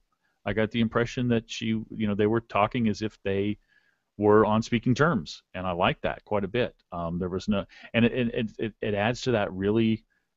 I don't want to say, well, maybe I'll say the realistic sort of shippiness of their relationship. It's not instant, again, most of the stuff with Scott's associated with a woman, Kira or Allison, it's all over the top, kissy, sex, all that stuff. And with Styles and Malia, it's much more grounded, and I like that quite a bit. And of course, Lydia, discovering that the whole house is built out of mountain ash, and the urn was filled with mountain ash, and finding the list with the code that was just like the code they broke with the with the hit list. And I don't know, that I'm definitely getting the impression the show wants us to believe that Lydia's grandmother is alive and she is the benefactor. So we'll find out. I do agree with your comment about how they show the relationship between Styles and Malia. They just have a relationship. They don't ever spend time talking about their relationship, which happens a lot in shows like this, where it is either the two people that are involved, they're just fighting or having sex, and that's their relationship, versus just being with each other. Yeah, definitely. All right, well, let's move on to talk about The Last Ship, and Wendy's going to kick that one off. Yeah, this one was really good. I had no idea what they were going to do with this, and I mean, I did expect there'd be some plan to get aboard the ship. I really liked Adam Baldwin in this episode. I like him overall, but I like how he's been playing the EXO the last couple episodes, where he doesn't really know what to do, and he's really uncomfortable in that. He had a great talk with the doctor before she left when he's kind of giving her practical information, but then at the end he just says, "You're very brave," because he's like, "I don't think you're coming back." And then when she returned, they had a nice sort of unspoken moment. I wasn't surprised that the doctor went. I wasn't all that surprised that they were sort of giving her, gun 101 on her way out. I was definitely surprised when she started macking on the captain in order to pass him the escape plan details, and I thought it was hilarious that Tex was outraged about this and that the Russian commander thought that it was real initially. The other thing that was intriguing and a little surprising to me was the guy who, I don't know if he is Patient Zero or he created Patient Zero out of his girlfriend, but if he's still alive and what his agenda will be, assuming he got off the boat. And also, I do have a question. We saw the boat, the Russian ship, definitely have multiple explosions on it, and I'm assuming it sank. I'm just wondering if we think everybody's dead or there's just a handful of survivors. I was thinking that scientist would be one of them. But at this point, we're not going to sort of be seeing any more of the chase kind of stuff with this Russian ship anymore. That was kind of the impression I got too, because the explosions, they when they mentioned where they were putting the explosives, they talked about disabling the ship, making it so that it couldn't go under power. It couldn't move. And they're pretty professional, so I don't think they necessarily planted the explosives wrong, but it looks like maybe they got some secondaries that they didn't expect, because it looked pretty potent, the explosions. It didn't crack the ship in half or anything, but it was going off all over the place, and everybody was abandoning ship. I mean, people were running for lifeboats. And the fact that the Patient Zero scientist was one of them is a very bad sign. Basically, it means every single person who was on that ship who gets anywhere near him is dead. I also think that the one that our scientist injected with the quote-unquote vaccine, I think it was probably not the real vaccine, since I don't think she had any intention of staying, so she wasn't really going to give them anything. So he's probably dead too. I was very surprised. The doctor, they gave her training with the weapons, and when she's fumbling to put the silencer on, I'm like, why? I mean, she doesn't know this, but I'm like, why are you bothering at this point? Go loud. I mean, because everybody knows what's going on. And when she finally does just give up and pull out the gun and shoot him, the fact that she winged him, I was like, yeah, no, that doesn't surprise me at all. No real training. I'm surprised she even hit him. But then she shoots again and gets him in the head, and I'm like, oh, wow. That's kind of final. And wasn't this guy kind of important to the Russian crew? So yeah. Now I'm wondering if you're right that we're not going to see them. We may see the Russian admiral again, because he wasn't near the scientist as he was evacuating. So I think he may survive, and we may see him either retake his ship and repair damage and finally get underway, or at least come up with some other means to chase after our guys, because he is power hungry and does want control of any cures. So I don't think he's going to give up. So I think he's not out of the show, but possibly the ship is out of the show, and definitely at least half the crew, based on what we saw as they were evacuating down the corridors. But yeah, this was a great episode. I kind of feared in the back of my mind that they might really drag out the captain being a prisoner, but to get him back so fast, and I did love Adam Baldwin's XO character and his interactions with the Master Chief, and especially when he's like, tell a joke, lighten up the mood. He's like, two sailors walking to a bar, and then they leave alive. It's like, okay, you like my joke, great joke. So that was a great interaction as well. So yeah, I really like this episode. Well, it's good to hear. It's getting stronger, because I'm enjoying what I've been watching, just running short on time, so I've got a couple of them to catch up on. So it's nice to know that it's going to be worth my time to go to them. I know one of our listeners just gave us some feedback on Twitter specific to this show. Wondergen said that Tex continues to save the show for her. Yeah, I like him. I mean, he serves a good function because he can be the irreverent guy who doesn't follow orders, because if everybody who's supposed to be in the Navy doesn't follow orders, you don't really have a show that's about the Navy. So I like that. And he's also the person that folks can express their concern to, because he's also not in their chain of command, right? So he serves a function that way.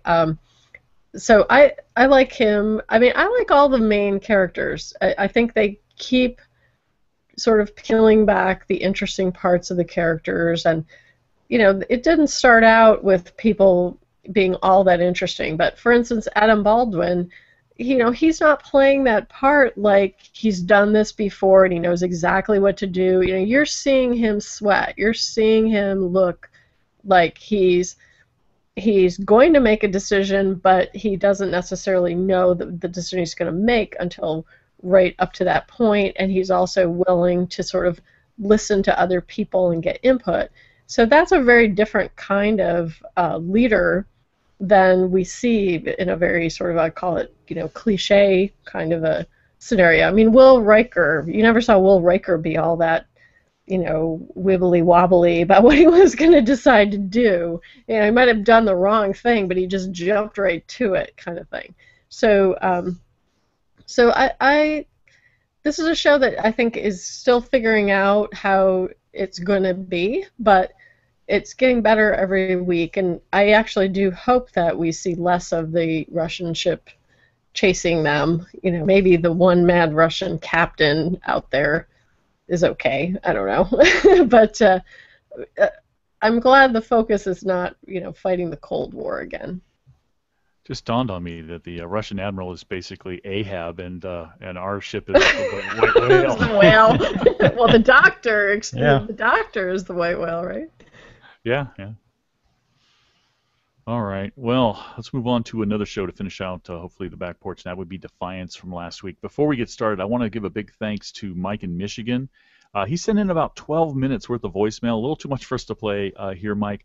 You had some great thoughts about Defiance, and we really appreciate that. I encourage you, with this kind of depth of thoughts about the show and willingness to discuss this, that maybe you should go to the forums or to Facebook so that you can start sharing this stuff, and we can interact with you more there and have plenty of time to respond, and other listeners can share their thoughts as well. It'd be a great place for you to hang out with those kinds of thoughts. If you have any other things to send to us, go ahead. It's just 12 minutes is a little too long to play.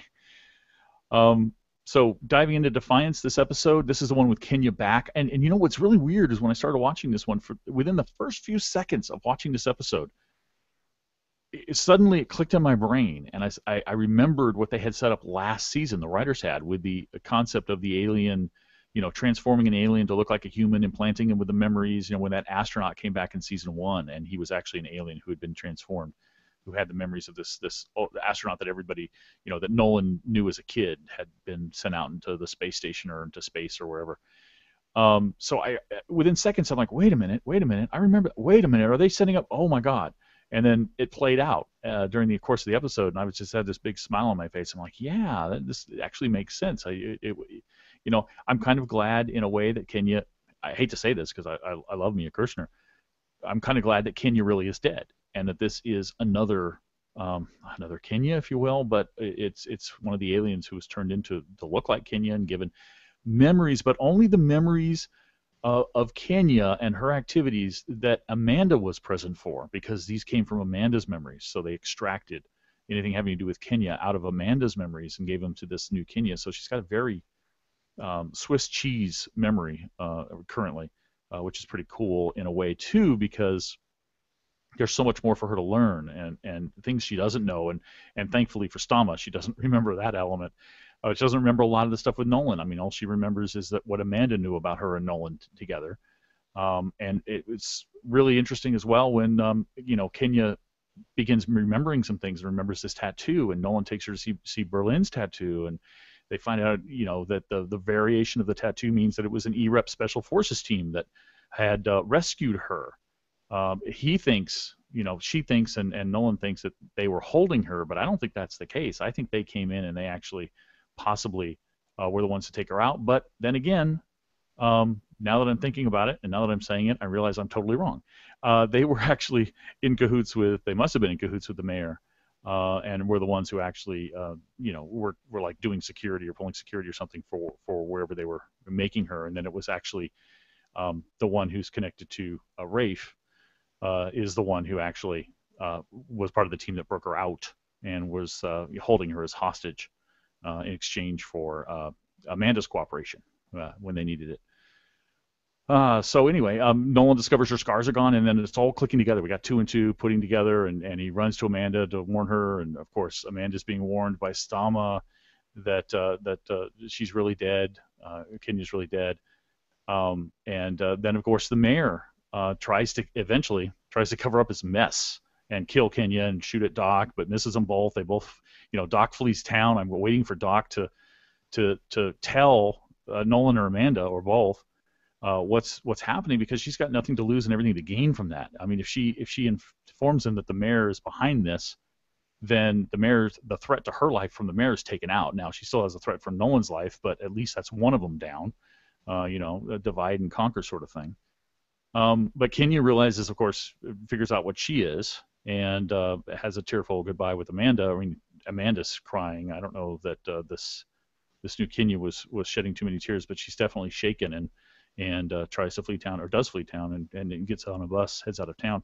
The whole thing with Stama was very interesting. The acting was just beautiful. I just loved the reaction of the character to seeing Kenya, the total stunned shock, the frantic nature, when she just brings her husband out, brings Zatek out, and I love, that Stama is still basically wearing the pants, as they say in this relationship, dragging Zatek out to be her shovel man and find where she buried Kenya in the ground, and actually does find the remains of Kenya in the ground. So she knows this isn't really the woman that she killed. So that's an interesting revelation for Stama, and she's very relieved to some degree, but she's still worried that somebody's going to find out what she did, and still, like I said, tried to warn Amanda. Arissa's still gathering her forces. We get just a brief glimpse of that, where she's bringing everybody together. The pilgrimage, where all of the people that have been turned are coming to one place. She checks in with Nolan just so he's not worried and not concerned and doesn't come out and bother them. Looks like that's going to happen. Then we have the funny little scene between Tommy and Nolan, which I thought was pretty interesting, where Tommy managed to punch Nolan, and Nolan, gives a typical tough guy hero response, which is, you get that one, but don't do it again, sort of thing, or you'll regret it. So, a lot of cool stuff happening in this Defiance episode. I want to know what's going to happen with this Kenya. This Kenya, I can't believe that she's never going to be seen again. Maybe Mia Kirshner's got a lot of stuff to do, and she can only make a few appearances, but I have a feeling she's going to make some appearance again, because she's out on the road. I want to know what the Doc's going to do now, since she's on the run. She can't come back while the mayor's there. He's going to kill her. So, a lot of stuff in motion, and looks like we're moving away from Defiance with all of these people leaving. And I wonder, again, go back to what the showrunner said about how, later on this season is going to be a little bit about New York. Next season is going to be more international, and then it's going to go space-based. And I'm still, enjoying the ride as we head that direction. Yeah, this was a very strong episode, and I've been up and down on talking about Defiance this season, but this showed what it can do really well, which was an interesting science fiction story, but the impact on the characters was what really made it hit home. As you said, I didn't pick up on the fact that it was shall we say, an imposter until a little bit before, they started putting the pieces together. So I was kind of wondering, how can she be back? But very honestly, the Stama and Daytak stuff was gold. The whole idea of her freaking out that she kills this woman to literally go dig up the body, and him basically, as you said, just being the shovel man to come out to do it, and he's getting a kick out of watching her squirm, and then realizing what it really meant. Now that we're getting a little more payoff on the whole Arissa stuff of what this is, and at least getting some of these people together, it's moving a little better. I mean, that was a little disjointed to me in some earlier episodes. But this is one very much what makes Defiance, for me, much higher on the anticipation meter, when you've got some great sci-fi storylines with some characters there that make it kind of work. I'm hoping they finish strong in the same vein of some really interesting stuff that we all very much want to see what happens next. Yeah, I thought this was really well done also, and it was kind of an example where they're using sort of sci-fi and noir. I mean, there's a mystery. The solution is this weird technology to turn the indigene into a human-like person. There's this conspiracy of who are all these factions involved. I had totally forgotten about any of that technology capability, and I had totally forgotten about Rafe's son. So when he came back, I was sort of like, "What?" and which was fine, but so I liked all of that stuff. And as you both said, I mean, Stama is by far my favorite character in this show. And when you put her and Daytak together and having them be at each other's throats, it's even more fun. And as Brent mentioned, she's completely thrown for what's going on because she's like, I killed her. And then Daytak is out like, oh, you couldn't even kill her right. And she's sort of like, I did kill her. And then when she actually finds the head, then she is hit with the emotion of what she did. So she's super conflicted. And I had an appreciation for when she went to tell Amanda that she was really dead and plant that seed about whoever you think that is that's not your sister. I like that you had Nolan come to that conclusion himself through other evidence. So I thought that was well played and believable that it would compel Amanda to have doubts. I gotta say, I didn't miss Kenya, and I'm not really interested in what Indigene Kenya ends up doing, though. So, if she goes off to San Francisco to do whatever, great. I'm a lot more interested in some of the other characters in the show, especially Doc Yule, and I'm hoping that her exile doesn't mean she's going to be gone for a while. But I'm also very curious what she's going to have to do for Daytek and Wraith in repayment for getting her out of the city, too. I like your idea, Brent, that we might sort of transition to a diaspora that ends up on a ship at some point all together, too. I like that idea. Yeah, you missed it last week, Kevin, but I was saying I can't wait for Nolan to be commanding a small ship with a small crew, maybe a Firefly class. Yeah. No, I'm just kidding. Well, I think that about wraps us up for the main show, folks. We're going to have more opportunities for feedback from the live viewers in the last call, which we're going to record right after this. So stay tuned if you're watching live. But if you're not, thank you for listening. Thank you for tuning in every week. Thanks, Kevin and Wendy, for being here, and I'll catch you next time. Take care, everybody. Thanks, everyone. We'll see you soon. All right, double check the show notes for last call. Anybody need any changes before we get started? Looks good to me. It's all good to me. Okay. Let's do a quick resync for our audio recording. It's going to count down in 3, 2, 1, go. Go. Go. Hey, everybody. Welcome back to this live edition of The Last Call. Before we get started going around the table, let's do a quick check on feedback and see if we've got anything. Let's head around the table, starting with Kevin. What do you have over there? Nothing new on the Twitter end. Wendy? Nothing on Facebook yet either. Well, I've still got some email. So let's dive into a couple more of Todd Willard's questions here.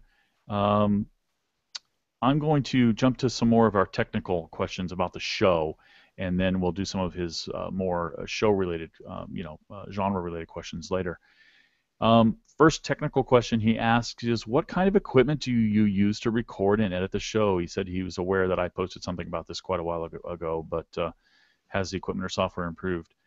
Let me start with that one, and we'll go around the table. But the posting I did before was probably an older setup. As you can see, if you're watching the live stream, my microphone on my desktop stand and my air filter, I'm kind of, studio equipment here that I really enjoy. The microphone, I have to check the name and number because I never remember.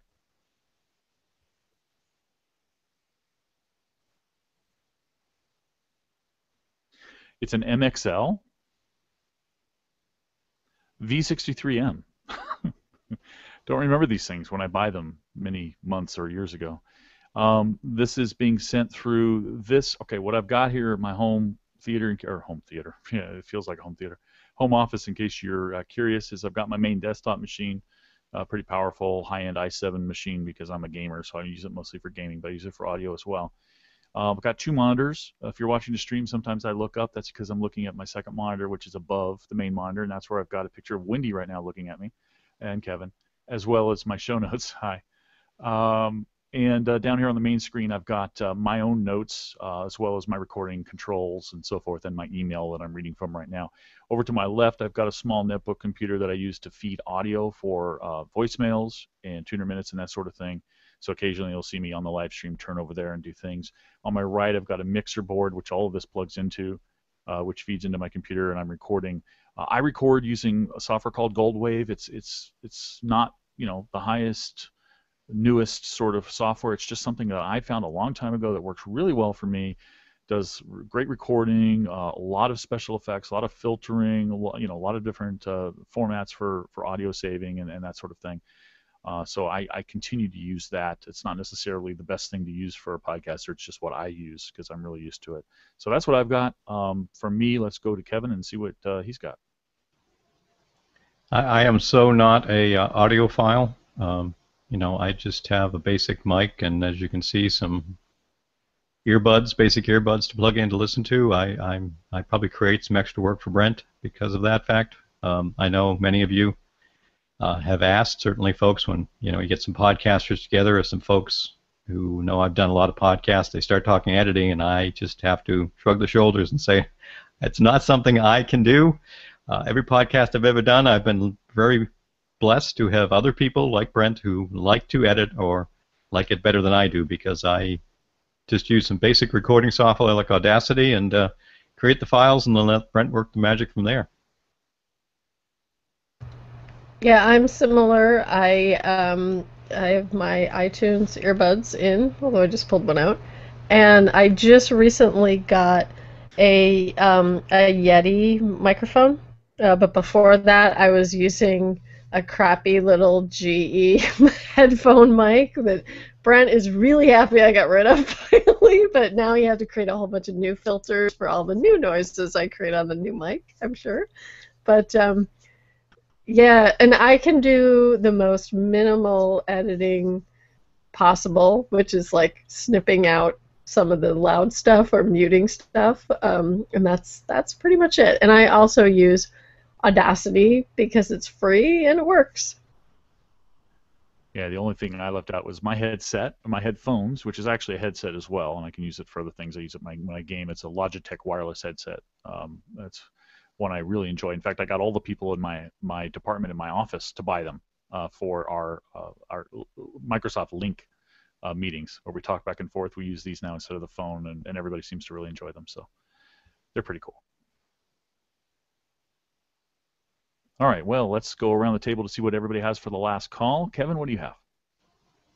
A couple of items to mention. For those of you who are of the B-Movie fans, the B-Movie Celebration 2014 was last weekend, which is why I wasn't around to record. It was a lot of fun. It's not a big crowd, but it is a very passionate crowd of film fans. We were lucky enough to have Joe Bob Briggs, many of you will remember, from TNT, Monster Vision, and other shows there as our Master of Ceremonies, introducing all the movies, and also was a very cool guy to hang around with.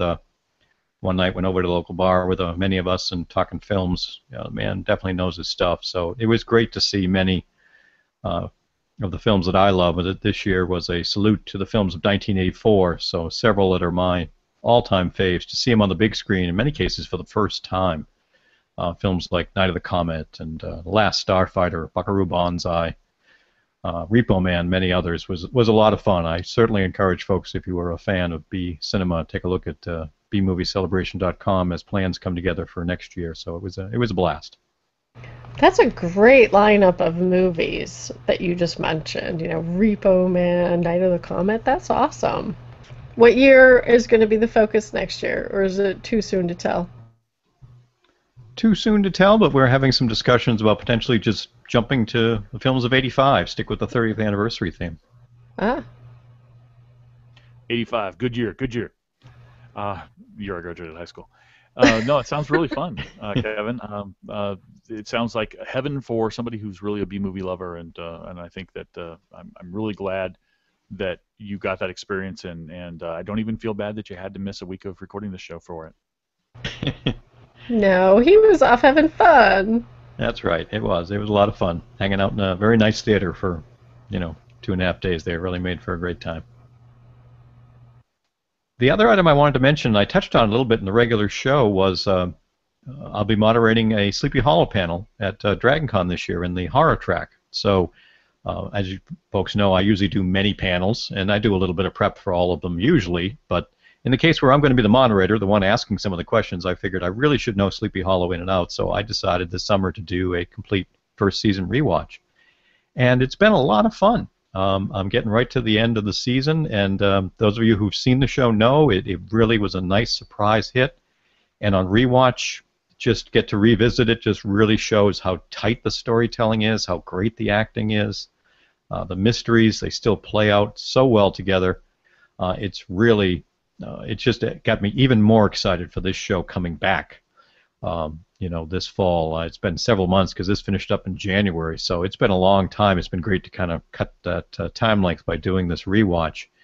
And as we said there, with the Fox official video going up with a 6-minute recap, again, part of me was a little disappointed, and part of me was very excited because some folks who maybe haven't seen the show, that certainly, if you don't have the time and are interested, is a good jumping-off point. But again, this, the acting and everything, this rewatch has done nothing other than really even elevate my excitement even more because they've done such a great job with that first season. Yeah, they did do a great job with season 1, and I'm envious that you have time to do the rewatch right now. Watching that 6-minute recap actually made me think, well, maybe I have time to catch a handful for some of the highlights, maybe. But Kevin, you're making me feel bad. I'm going to be moderating a couple of panels too, and I haven't done anything like that in preparation for Game of Thrones or Supernatural or anything. So I have about a week and a half. I guess I better get started on some rewatching. Well, for Game of Thrones or Supernatural, I think you're enough of an expert that you probably don't need to. You love those shows enough. Second nature. Maybe, I don't know. Feeling the pressure now. For any others, look for any recaps that people have done. That'll work. Kevin, for Sleepy Hollow, I admire you doing that. I do plan on rewatching someday, but for right now, I think I'll just stick with the 6-minute recap. It really worked. It really did prompt a lot of the key moments. Well, it did, and that's where the timing, because I think I'm up to the last episode now in the rewatch, so I've seen almost everything. And when I watched that one, I went, oh, yep, got that one. Oh, got that point too. It's like, wow, these folks, which shouldn't be a surprise, really, pulled it nice and tight into that 6 minutes. So this is definitely one they deserve a lot of credit for. Yes. And that's it for me this week. All right, Wendy, what do you have for us? Well, first I want to talk a little bit about True Blood, because I really liked this episode. Particularly the whole storyline around Jessica and Jason. I was glad that they killed Violet right away. I was completely surprised that it was Hoyt who showed up to do it. Although, at the time, I kept thinking, why are they sort of going out of their way to make Jason having a connection with his girlfriend, and then her getting in the car and everything? That was explained by why he showed up eventually. So that worked for me. I like that. I was really worried that somebody was going to get killed, if not wounded, by Violet before everything was said and done. I also liked the problem that Eric's got now, that he's cured, but he can't cure anybody else. And then he learns that Bill has Hep V, and they want to cure him. I like that whole caper thing that was going on, and I'm going to be very angry if Bill, as the previews showed, seems to not want to take the cure.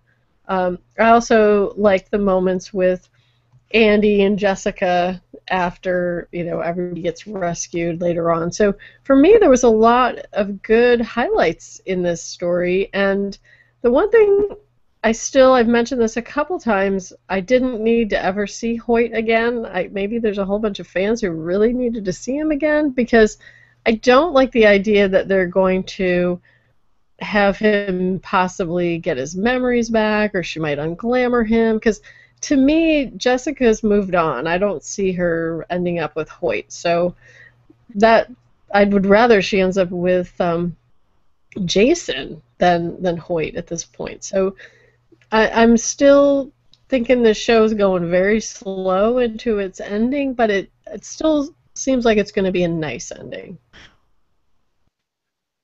Yeah, the Jessica Hoyt thing, interesting. I kind of agree. I do like them as a couple, but there was just so much baggage and things that have gone wrong and so much damage that I don't know that it could really work. Although Hoyt seems to be, they're indicating that he's having some kind of, I don't know if it's memory, but some kind of an association with Jessica, and he's drawn to her. He asked Jason about her, and then they had that chat, and then he came to offer the blood and talk to her, offer the blood for Bill. So there's something going on there, and she's very happy to see him, and I think wants a good ending for him as well. So maybe we'll get that, but I don't know what's going to happen there. Hopefully it's not going to be bad. I don't know why I'm saying that, because it's regarding Jessica, but I did want to make my my requisite joke, of course, which is that as soon as the scene moved to Jessica in her underwear chained up there, I don't remember anything that happened before that or anything that happened after that. So I can't really talk about this episode, but it was pretty good. The Eric and Pam stuff, I agree with you. The interesting move by Pam, putting the gun to her and saying that if you kill her, you're going to die, and if you die, I die. And that got Eric to snap out of it, basically, and just take a drink of Sarah, which cured him, and then allow her to be used as the cure. It's interesting that the Yakuza doesn't want to just offer the cure. They want to take the time to develop this into what they're calling a healthy habit, which is going to give them a long long-term revenue stream, which is interesting. I'm not sure that Eric is really going to play along. He seems to be at this point, but I have this feeling before it's over, something's going to change there in that relationship. The Bill and Sookie thing, Bill admitting that why he first came to find Sookie, and that the plan was, if she was Faye, to breed her, and that sort of thing, and admitting that to her. Eric telling Sookie, obviously, that there's a cure, and going back, but then, of course, Sookie being who she is, she has to follow him, and she gets caught, but there's a good little story there. She uses her powers to figure out what's going on, finds out, it goes in the basement, finds out Sarah Newland is there. And then I love the scene where, Eric and Pam come down at night, and they're like, talking about, well, we're going to have to go, take her to Bill, do something with Bill, and all of a sudden they all three show up. Yeah. And I'm like, oh, okay, yeah, this is typical. But yeah, Bill making that decision not to drink the blood. Very interesting, big decision. The Tara Lafayette, Tara's mother, all of that stuff. I have to admit, I'm pretty bored. I was pretty bored by that. It looks like it's finally over, because it looks like Tara, wanted to clear up some things and say goodbye and have a good ending, and then seems to have faded away. So it looks like that might be over, that particular storyline. It didn't really. I didn't like Tara's ending. I mean, she showed up in the beginning of the season, got into a fight. We never saw her die on camera. She died off screen, and then we see these visions of her. I don't like that. I mean, I don't think the character was treated very well in that regard for her ending. So either she comes back somehow, or I'm just going to have a bitter taste in my mouth about that character. But oh well. The Jason Hoyt stuff, yeah, we talked about that. Hoyt's girlfriend, I'm still not sure that. It's almost like we're supposed to know who this girlfriend is, and I don't know who this girlfriend is. I mean, because of Jason's reaction to her and all of that sort of thing. So I'm not really clear on that. It sucked that Andy had to be so far away, because remember, my theory was that it was going to come down to Jessica being threatened, and trying to save them, and Andy being the one who actually saved their lives. And it turned out, no, it's Hoyt coming back that did that. But it was good that Andy finally got there, and everybody got their reunion, which was really nice. And it was pretty, not really creepy, but dark. The way Violet was laying out how she was going to kill them all and torture them all, and the things she was going to do to everybody, including the disgusting things she was going to do to Jessica, poor Jessica. But then that shot was perfect. And when the shot came, I wasn't sure. I mean, my first thought when the shot came, because we didn't see it was Hoyt right away, was, Andy, because I really wanted it to be Andy, but it wasn't, and thought it might have been the girlfriend, but no, apparently Hoyt took the gun from her and did that. So interesting stuff there. That's pretty much all I've got. I really did want, like I said, it was a really touching scene, and I want to know what's going on with Hoyt. That whole thing where he came to see her and deliver the blood. I get the sense something big is going to happen in the whole Jessica Jason Hoyt world of the story before we're done. It's not over yet. Yeah, I think at this point we've only got like 2 episodes left, though. I think this only runs 10, so it's about time to start wrapping up some of those things. I mean, you two covered it pretty well. The Tara stuff, I was hoping there was a bigger payoff for that. I don't know what, but it just seemed to be, oh, that's what it is. Okay, move on. The rest of the stuff, again, I always loved Eric and Pam, and what's going to happen now with this whole cure thing, and the fact that no, they're not going to want to sit around for months or years with some plan to make millions or billions. So I don't know. They're going to upset that somehow, which could be fun. I didn't totally get the Bill stuff. Obviously, I guess we got to wait and maybe have that pay off as to why he wouldn't take the cure there. So we'll have to wait and see. Otherwise, it was nice to see, everybody saved, and wait to see what's going to happen, as you said, with Hoyt and all. Now that he's back in town, the girlfriend, I don't feel like I should know her, Brent, but she does seem like she's being pushed to the front so much, as if it just seems a little odd. Maybe that's going to turn out to be Jason being Jason, and he'll end up having a fling with her or something that'll tick off Hoyt, which causes him to somehow remember Jessica. I don't know. I guess we'll have to wait and see. So, it's still some interesting stuff. Hoping we finish strong with a couple of episodes.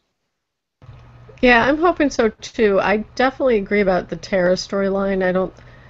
It didn't serve the character. She deserved more story than she's gotten this season, and certainly more to do before she died. They just killed her off way too fast, I think. And I also agree that I definitely want to see, Pam and Eric running Big Pharma. I just think that would be hilarious, whatever they're going to do. To me, I hope that Hoyt keeps his memories and goes back to Alaska. It's great if he and Jessica still have that connection. He's obviously drawn to her for some reason. But I don't know. I can't see anything good coming out of him sort of learning the truth again, because he was destroyed by what had happened. His best friend cheated with the woman he loved. I don't think that's something you can get over.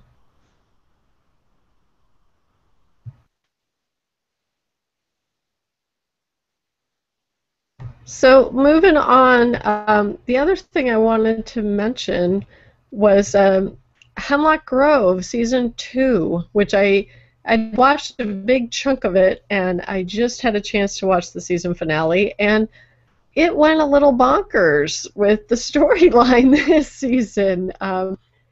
The sister, and Kevin, you never watched Hemlock Grove, right? Just Brent watched some of it? I just watched the opening episode. Okay. So just for background, the main character is an Upir, which is like a vampire, but he doesn't behave like a vampire. He just behaves like a guy who needs to drink people's blood and kind of rip their throats out when he does it. And he doesn't want to be one, and he doesn't really know what he is for a long time. But by the end of season 2, he does. So he had a cousin who got pregnant from the guy who is a werewolf, or I think that it's unclear who she's pregnant. No, I guess the Upir is the father of the baby. Anyway, there's a baby, and it's got magical powers. That is a focus of season 2. And there's a woman who's introduced into the storyline who turns out to have a connection with this baby, and the mother is dead from last season. So the Upir is trying to take care of the baby and not really doing a very good job. So this woman supposedly is introduced in this story because of a car accident. We later learn out that this was a big conspiracy to position her because she had the genetic makeup to be able to nurture the baby that is also Upir. And at the end, these crazy creatures show up that are like out of nowhere that turned out to be the pediatrician. So the pediatrician was behind this whole thing, along with the mother, who's played by Famke Janssen. And the other thing that they did well in season 2 was they fixed her horrible accent. She had this crazy affectation accent that they got rid of by claiming her tongue got bitten, and when they reattached it, she lost her accent, which is kind of funny. But I can't necessarily recommend this show as good. It's kind of a little bit of a train wreck that you can't stop watching. And this was another case where this season, the sister, the one who Brent will recall, is she's really tall and her hands are messed up and her face is messed up, but she's really smart. She goes through this whole storyline where first she's missing, and then the crazy doctor is going to download her into a new sort of correct body, anatomically correct body. And that whole storyline was really well played and very emotional and explored a lot of really interesting questions about what they were doing and how her family didn't want her to change, but she was so unhappy, trapped in this body and trapped in her life. So that part was interesting. So I can't give it like a big thumbs up, but for some people, they'll probably like this show and season 2. Yeah, I actually haven't seen it yet either. I think you're remembering that I was going to try out season 1, and I think I started playing the first episode on Netflix and then thought to myself, this is really boring, and I turned it off. And the way you're describing it, it's kind of crazy, which is good. I like kind of crazy, wacky stuff. But the fact that you also said you weren't sure you could recommend it now leads me to believe that maybe it is kind of a slow show, and if it's a slow show, it's not one that I'm terribly drawn to. Well, it's not as slow as, say, maybe it's probably similar in pace to what's the show that we just finished watching with Eva Green with Penny Dreadful. Yeah, Penny Dreadful. It probably goes about the same pace as Penny okay. Dreadful. Although instead of it sort of going heavy focused backstory about one character, you have maybe more random character moments that seem random at the time, and in some cases they are. But the character that they introduced new in season 2 was interesting. The cousin of the guy who's a werewolf is she's sort of a seer. She was really interesting, and she got a boyfriend who's got some mysterious mad gypsy skills that were interesting. So yeah, I mean, if you find it slow, then it doesn't get any faster, but there are some intriguing things. Like I said, at the very end of season 2, the pediatrician turns into this giant flying animal that's sort of like a bat, but he has this long tail. And he takes the baby and the surrogate mother and kidnaps them. And he actually gets them. So the surrogate, what she believes is that she's turned the baby into an Upir. She doesn't know that she was needed to, sustain the baby as an Upir. So she goes up to the top of this huge building and jumps off with the baby. And this flying bat pediatrician comes along at the very last minute and scoops him up and disappears. And it's like, what? So that's the part that's kind of like bonkers enough that I'm like, oh, I might need to watch to see what happens now. Giant flying bat pediatricians. You're kind of hooking me in there, Wendy. I might have to check it out. This sounds like B-movie stuff, Kevin. Yeah, it does. It does. I've seen B It, movies that don't it, have it this much is. plot. Oh, Kevin, but plus there's this whole mad scientist aspect because the sister, and I don't know whether the sister was in the first episode of season one, but she is a really interesting character. And in season one, she can't speak. In season two, she actually is able to speak. So, yeah, like I said, I give it like a half a thumb wandering around, kind of, but not down. The other couple things I just wanted to mention was for the Doctor Who fans out there, there'll be a link in the show notes to the photos from the world tour, which started off in Cardiff and then it went to New York City. And in New York City, there's actually a restaurant that's called the Pandorica that is Doctor Who themed that has opened. And the links in the show notes will show you some of the pictures of the restaurant, as well as I think some of the menu names, which are pretty interesting. That is really cool. I love to see what Doctor Who fans do with their various walks of life and the things that they introduce for other people to enjoy. Pretty cool.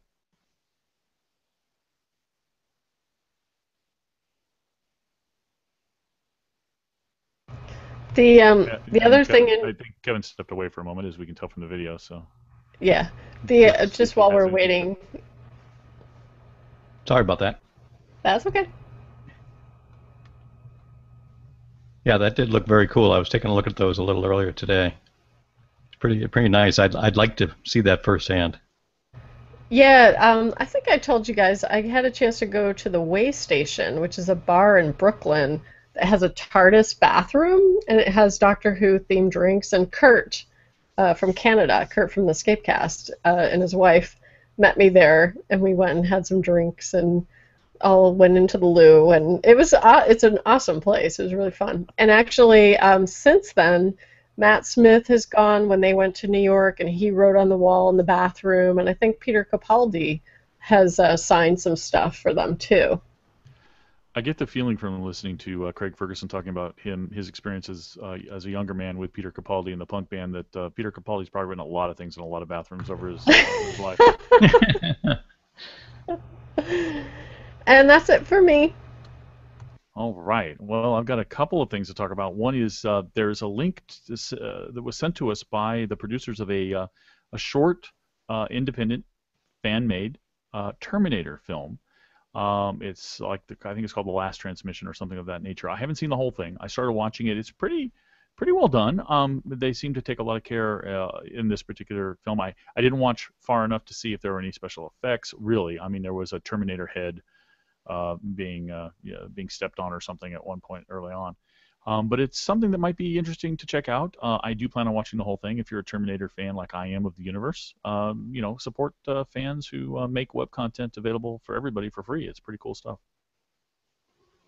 Yeah, I haven't had a chance to see it myself either. I put it into my watch later on YouTube, but I've been so busy after being away last weekend. I haven't got to it yet, but I will be checking it out because, yes, it does look like it could be fun.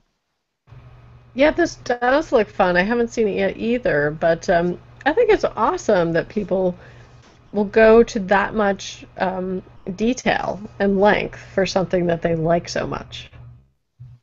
Yeah, got to applaud them. The other thing I wanted to do was talk about the Almighty Johnsons. This is episode 6 of season 1, and we had a special guest star, Chris Hemsworth. No, wait a minute, it was another Thor that was in this particular episode, the sheep farmer. Which was hilarious to me. I mean, his interactions with Axel as Odin in this particular episode were pretty funny. The goddess is going out there to try to a couple of them, trying to Michelle and their prophet, trying to speak to a potential Frigg that might be there because of the activity that's going on there and the signs. And we get some great interactions, and I think Wendy mentioned it earlier.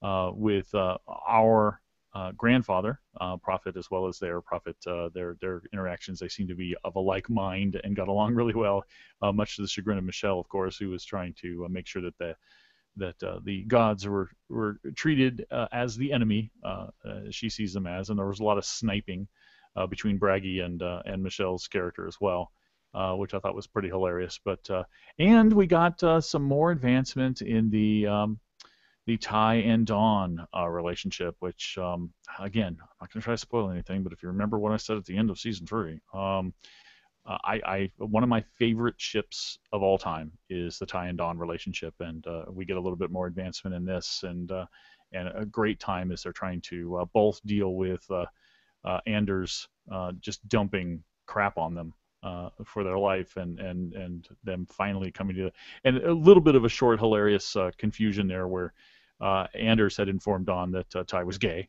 and because he has so many girlfriends and friends, but no real girlfriend to speak of, and Anders, Ty confronting Anders, and Anders saying, "Well, I told all women you're gay." It's just some great stuff there. I really enjoyed this episode. Yeah, I mean, I liked it, but I didn't love it. Those bits were certainly the high points. I thought a lot of the other parts of it kind of, dragged down a bit. Axel with the Thor's daughter basically was just kind of, not going much of anywhere to me. So, I'm watching, keeping my expectations low for the first season, as you have educated us, as other people have. So I'm watching it, letting it develop, had a couple of good chuckles, and had some bits there to make it, still worth watching, but it was like a little sluggish on where it was going for me. Oh, I really liked Thor. I thought that was hilarious that they made him this bonkers, barking mad guy who's angry. I love the whole thing with Odin being this kid, basically this punk kid, telling him, like, look, dude, you got to stop treating your daughter like this, and you got to stop, sort of disregarding these details about she's not the daughter of a goddess, so it's not going to work, right? So for me, that stuff worked, and I totally loved the Oracle stuff. When the two of them are talking about how nobody understands, him, and talking about how, they don't always get the signs right, and when they're in the hot tub, I think they were really funny, and it was probably the first time that the female Oracle got to really do anything or express a personality or something. And I also actually liked Anders in this episode because he's slowly turning into a person who isn't a dick. He really is sort of thinking about, what has to happen with this overall mission. I'm not really thrilled about the sort of foreshadowing they've got going here, that when they get their powers, at least the freezer guy, and I don't remember his name, his life's going to suck if it really works, that he might not end up with any love out of this deal. So I hope that's not the case, but we'll see what happens. That's Ty, by the way. Thank you. All right, I think that wraps us up for the discussion topics. Before we go, though, we're going to make one more round and see if we have any feedback items. I definitely have some questions from Todd to get to. And, in fact, why don't I start with some questions from Todd, and then we'll go around to Twitter and Facebook at the end in case any of these questions have inspired any more questions on those input methods. One question I forgot to ask or relay from Todd from the first one earlier was a technical question of how long does it take to edit the average episode? And I guess I'll answer that one. First of all, I have to collect the files that we talked about from Kevin and Wendy. We each individually record our audio so that we get the best possible quality recording that I then mix together. And, there's a little bit of time spent massaging those files, just filtering them, getting noise out as much as I can, and that sort of thing. And then I have to mix them, and all of that process takes under an hour of the actual filtering and mixing. But then I have to go through and I have to trim out pregnant pauses, take out bits that as you were watching this live stream that you're sure not to hear in the final episode where we're making mistakes or changing direction, like when I missed that item that if you're listening, you probably didn't hear on the quick reviews where I completely missed a show and had to be reminded by Wendy and go back and do that one. So I have to do a lot of that tweaking around of the show itself, and then record the intros and the outros and that sort of thing. The editing itself in the middle there probably takes another hour. I think all told, for a main show, a weekly show, it takes me about 2 to 3 hours to get it out, and I typically end up doing that on a Monday or Tuesday, and we usually release Tuesday afternoons. The last call takes about an hour to do. 200 minutes take about 10 seconds to do, which is really nice.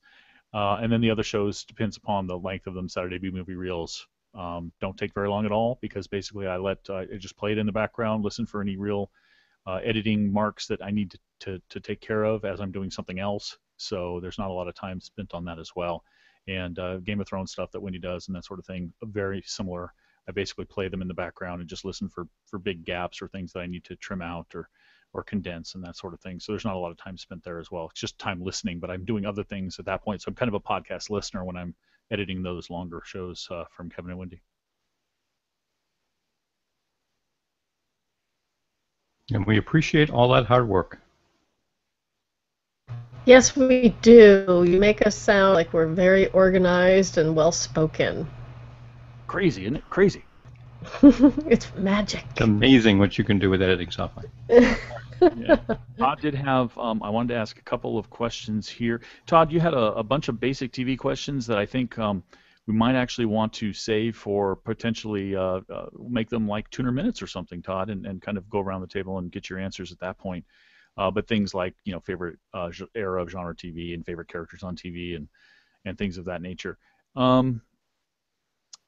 I'm going to jump ahead, though, and ask two of the topics in your specific TV questions. The three in the middle about Star Trek and Babylon 5, we actually kind of touched on those earlier, so I'm going to kind of skip those. But I'll go around the table, starting with Kevin. Todd is asking us, do you have any hopes or theories for Season 3 of Arrow? That's a popular question. As you folks know, I also do the Arrow Squad podcast focused on Arrow, and there's a community there that's, big into the comics, part of those folks. So they share lots of info about some of these characters. I'm purposely kind of staying a step off that, because what I find I love about Arrow is I don't know too much, and I love just finding it out literally as it happens. So I'm, for the most part, just curious to see how our gang of heroes is going to deal with where things were left off.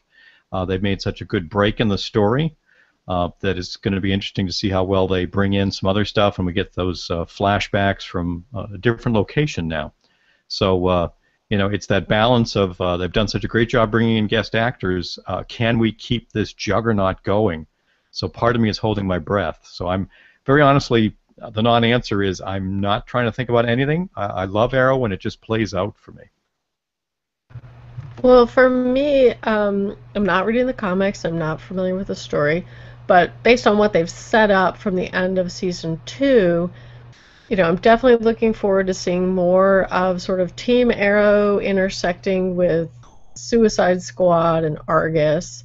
I'm also very interested in the island story because, we know all the way back from the pilot, I think, or one of the first couple episodes, Oliver speaks Russian, he's in the Russian mob, he has all these Chinese tattoos. So there's a whole bunch of stuff we haven't seen yet, and it didn't all occur on the island, apparently, which is kind of cool. So I'm looking forward to seeing him not on the island, and also seeing why he chooses to stay not back in Sterling City, assuming that he could flee. We'll have to see if it's plausible whether he could flee his situation or not. So I'm excited about that stuff. I'm excited about seeing more of these other characters develop too. Whether we'll see Sarah again, the Thea and Malcolm Merlyn mix-up, mash-up. Seeing those two together could be really interesting, depending on how they play that relationship. So to me, there's a lot of good stuff that's coming.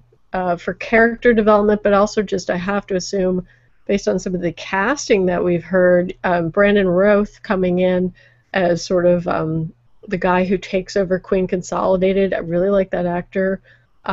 So that plus sort of maybe this mentioning here and there of the Flash, I think there's a lot to look forward to in season 3.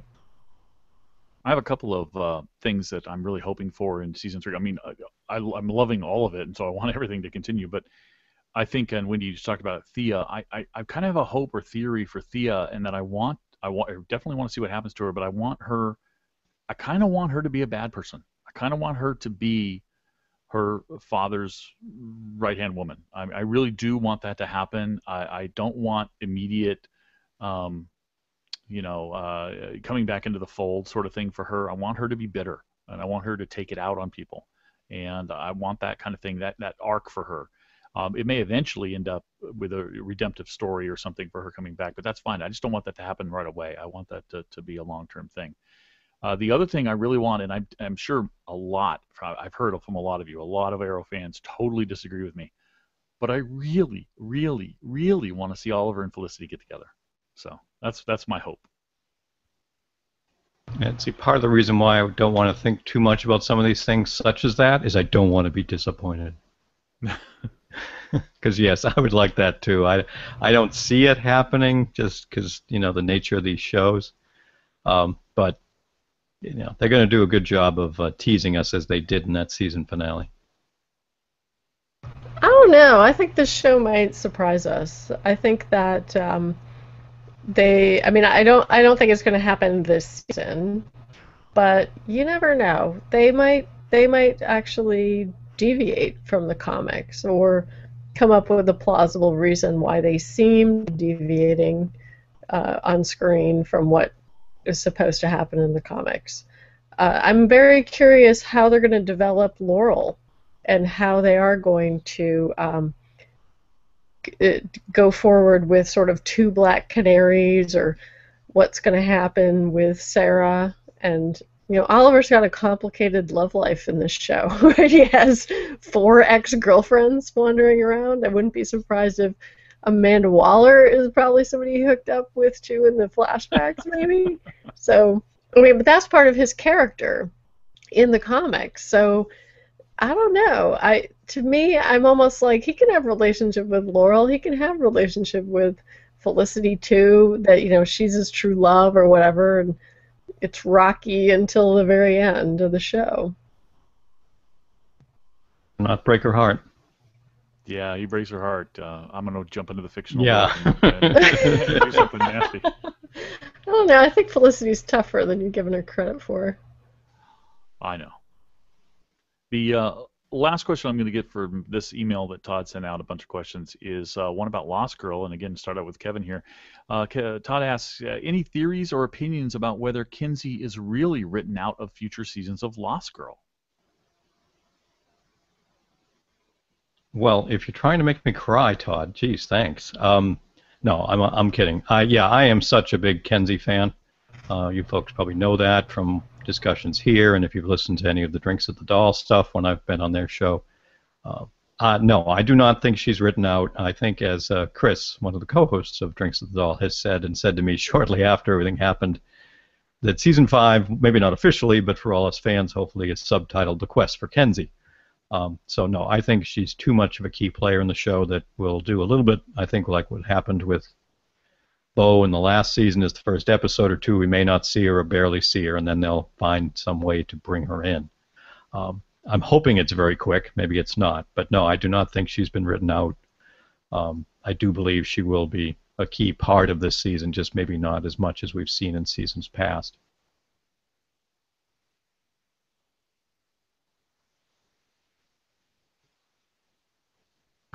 I agree. I don't think you have Lost Girl without Kenzie. That doesn't really work for me.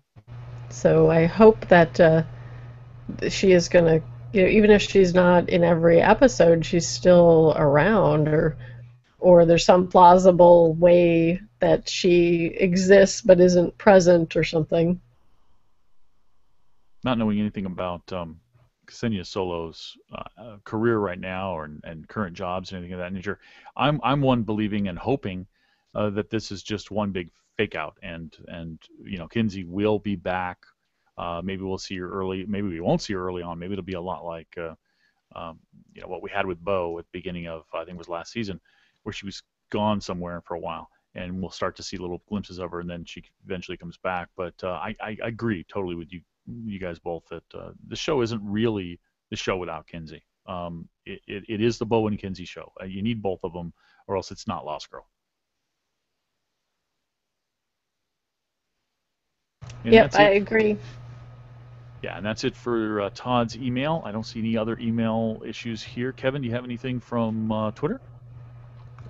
Just one mention. Sue mentioned when Wendy was talking about the Pandorica opening in New York City that it isn't actually in the city. She said it's about 90 minutes away on the Hudson line of the Metro North. Oh, well, then it's worth a little road trip. Just for clarification's sake.